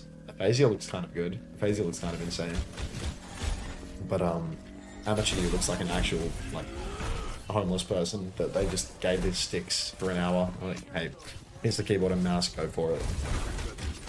Please tell me the opponents don't see Sojin's mythic bubble like that. I bet they do. Yeah. We don't even need to Blood Eagle them. I think, like, they're just going to be upset at the end of the game, you know? Like, they're going to know it's their fault. Lazuli now, they're steaming forward. High ground control for Amateur, but you're 3 corners away from where the card is, so not the greatest of positions. Roxy jockeying through a bit of space over here on the left. You can see Yumi just trying to poke up. Dra's actually getting quite aggressive, pushing very deep. Amateur, be careful, mate. There's enemies on your screen, and they're dead again. Set your watch to it, folks. Every 30 seconds, like clockwork. Dragon comes out now, pushing deeper for Lazuli. New Jay's anti-heal, but will take down Aphasia, so no DPS remain for Nyam Gaming. Amateur actually going to swap off the Sojin over to the Mei. Needs to be a little bit more survivable, apparently. Absolutely brutal scenes here coming out for the Mei of Nyam Gaming. So tragic. Lazuli now, I mean, look, they're in control. They're pushing up. They already have 4 minutes here. They haven't lost a fight. And yeah, Aphasia is dead again to New Jay. This time around, at least it's not Amateur. You going down first. But anti-nade onto Roxy is going to seal the deal for a kill here. Unless Orca can get the nano online. Orca might be able to do it, but that sleep could be so clutch. The wall in main. There's no nano. The nano somehow doesn't come out. Hini, Saku, Roxy, and Amateur all go down before Orca can get that nano online. At like 93% and everyone was alive, and then somehow, some way, we missed the window of opportunity. Hello, Chopper with a 0-1-1-1. LFAPs, for sure. Very difficult. Very difficult here. Amateur U might be the world's first import from Overwatch Little League. Oh. It's just tough. It's not easy being Amateur U right now. Lazuli rolling on through Nyam Gaming, really stepping up. Roxy trying to contest high ground a little bit. Sleep onto Aphasia, but somehow gets woken, so Aphasia actually gets a second lease on life here. Yumi's winning the neutral up top. Nano comes out onto Roxy, but there's a nano available for Shui as well, so really no stress at all. Nope, downpour comes out. Speed perk. Oh no, what is that bash? Bash comes out straight away from Hinisaku, just guaranteeing a death. Amateur U now, last man standing for the first time in their entire career, manages to come out of the ice block, go down. Aphasia in the back, looking for a trade, not going to get it. Might even be staggering themselves, but fortunately Dra seems to have forgotten how to aim. Cart keeps rolling for Lazuli though. Dra's looking for the kill, but look at that. The slip has been given by Aphasia. Nade back left as Nyam Gaming, Arnett and Nade both losing a bit of health. Counter wall is money from Roxy as well, but Yumi's going to wall themselves into the corner, but Dragon from New Jay is going to slow the advance of Nyam Gaming. And it's instead Roxy taking some rambunctious back shots to slow them down. Yumi 74% on the downpour. This is a fight where if it goes long, Lazuli's going to win it by the numbers with the ults, but no supports remain for Lazuli. Somehow though, Hinisaku does find the trade, and the blizzard from Amateur might just be enough to get them over the line. The only man left standing after the ice settles is New Jay. So a nice clutch from Nyam Gaming in the end. Hinisaku doing God's work, winning that duel, or at least equalizing that duel from Dra. Why do you sound dead inside? What's been happening? It's my voice. My voice is broken. And yeah, you have the OWCS drops here.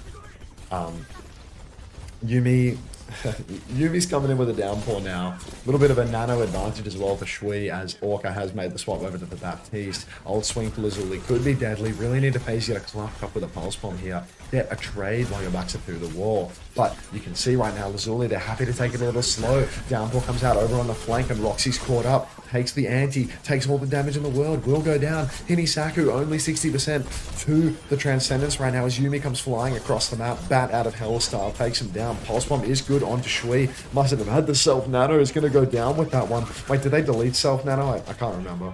I think they deleted Self Nano. I don't know. I'm an idiot. I think they deleted Self Nano. And New Jay now just going to help clean up. Lazuli, 2.5 minute time bank. Unter finally hit poverty. They did, thank God. I mean, what they've done is they've deleted Self Nano, but then they've given the speed boost back to Nano, which was like outrageously broken back when Jesus was a boy, and then they've made the bounce nade perk even stronger and made it a must pick in the category. So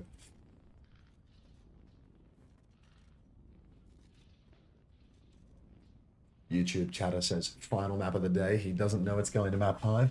I sincerely hope not, Daybot, but you know what? Stranger things have happened. Why is EMEA one region, but Asia gets like 3 regions? Well, it's because Japanese esports is huge. Lots of people play, watch Overwatch in Japan, especially watching. Like, Japan is a really big esports region. This region actually gets heaps of viewership. I think more viewership than any of the other regions, so I think it makes sense for them to get their own region. I think Korea is like the best region, and China is a country with, you know, like 1.3 billion people or something. So, you know, if you really do it by the numbers, I feel like it's really quite sensible. Like, Korea is the best region. It has a very big endemic esports scene. The best players in the world. Japan has a mega esports scene, huge fan base, and China is a country of 1.3 billion people or something. When are we getting an India region? I think India's big on like mobile gaming. Like, India has esports, but it's like largely like PUBG mobile and stuff like that. I think they really like mobile gaming in India. I don't think PC games are very big in India.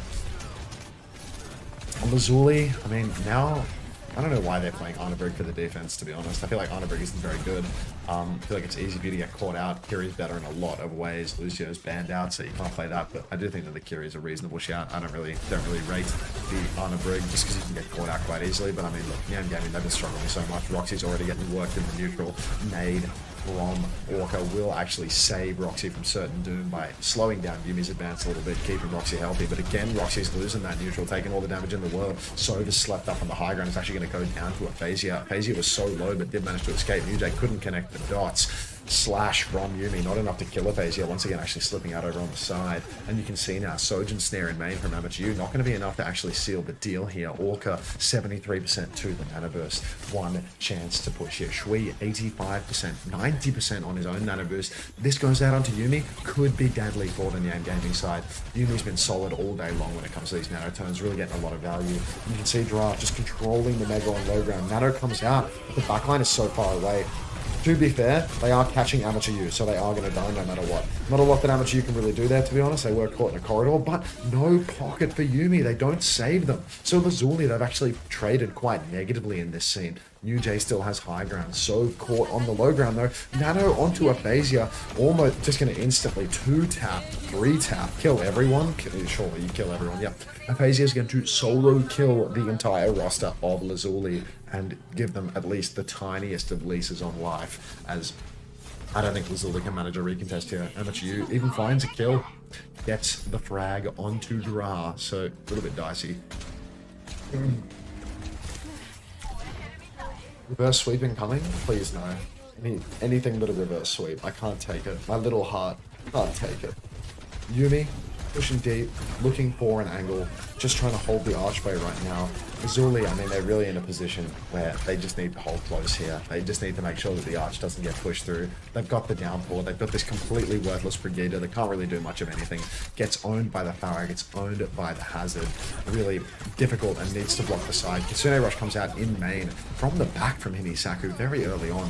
FaZe is going to cut up onto the high ground, and the choke has been conceded and then unconceded, but Roxy gets caught out by that downpour around the corner, takes all the damage in the world. And Lazuli, I mean, great kite and repush there. They kite out the rush, they swing back in with the downpour, makes it look easy.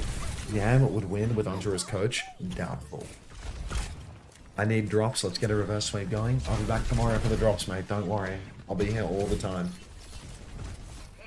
Okay, Nanoburst available for Shui. Rally available for Sov as well. Nujay with a bowler shot and just play up in the skybox. Has the dash distance perk to evade danger at any given moment. Haven't seen all that much Freya today, but you know, it's a welcome change. Seeing all these different new broken champs with perks. Here comes a bowler shot in main, but it's a pretty lukewarm one, to be honest. It just goes on a Hazard that already had blocks, so that was an easy block opportunity for Roxy right there. Now Lazuli, they are just going to essentially push all the way through the Nyam Gaming spawn and clean house. Not ideal by any means. Is this last game? Yes, it is. Yes, it is. This is the third match of the day. Japan is 3 matches per day. Lazuli, they have double support ultimate for the next turn. Nyam Gaming have a bit of a bigger ult bank, but they're just getting camped in spawn. UJ manages to double tap Orca, a little double bolt in spawn. Hate to see it if you're a Nyam Gaming head. Lazuli right now, I mean, they do have double support still, but again, they can just keep holding the choke, pull in Nyam, and then respond. Maybe go for a kite and then go back, because they've shown Nyam Gaming, they like to ult quite early. If anybody steps too far out of position, they can nano Yuumi, they can go for the one-shots there. But really, they're happy to play far and play reactive Lazuli. They don't want to waste their ultimates. Again, Orca gets caught out. Pre-fight. How is this happening? Wait, Sove? I didn't even realize my eyes are painted on. The Brigitte and the Tracer for Lazuli are playing behind in the spawn of Nyam Gaming. They've actually spawn killed Orca there, and apparently Nyam Gaming were none the wiser, trying to push past it. Have there been any close matches in Japan? Yesterday there were 2 map 5s and one of them was a reverse sweep. And today's been terrible. Today's been like all 3-0s, I think it's all 3-0s and maybe like 1-3-1, but yeah, today's been pretty shocking in terms of game quality. But yesterday was actually really good with 2 map 5s. Alright, Bowler Shot comes out from UJ. Pulse as well from Dra, but look at this, no support ultimates for Lazuli going to come out. They're actually, what is that? The E thing over the fuck. That's a perk. I need to play fire to understand what that is. But yeah, Aphasia seems to have a perk that puts a selectable thing. Or, maybe that's what shows up after you conk them, and then you get the bonus damage on the direct, and it just looks like a selection box, but it's not actually a selection box. Is this the Shui that was on Spitfire years ago? Yes, it is. Hello, Dr. Suleiman, by the way. Hello. Of course, how much of you gets traded? I mean, look, set your watch to it.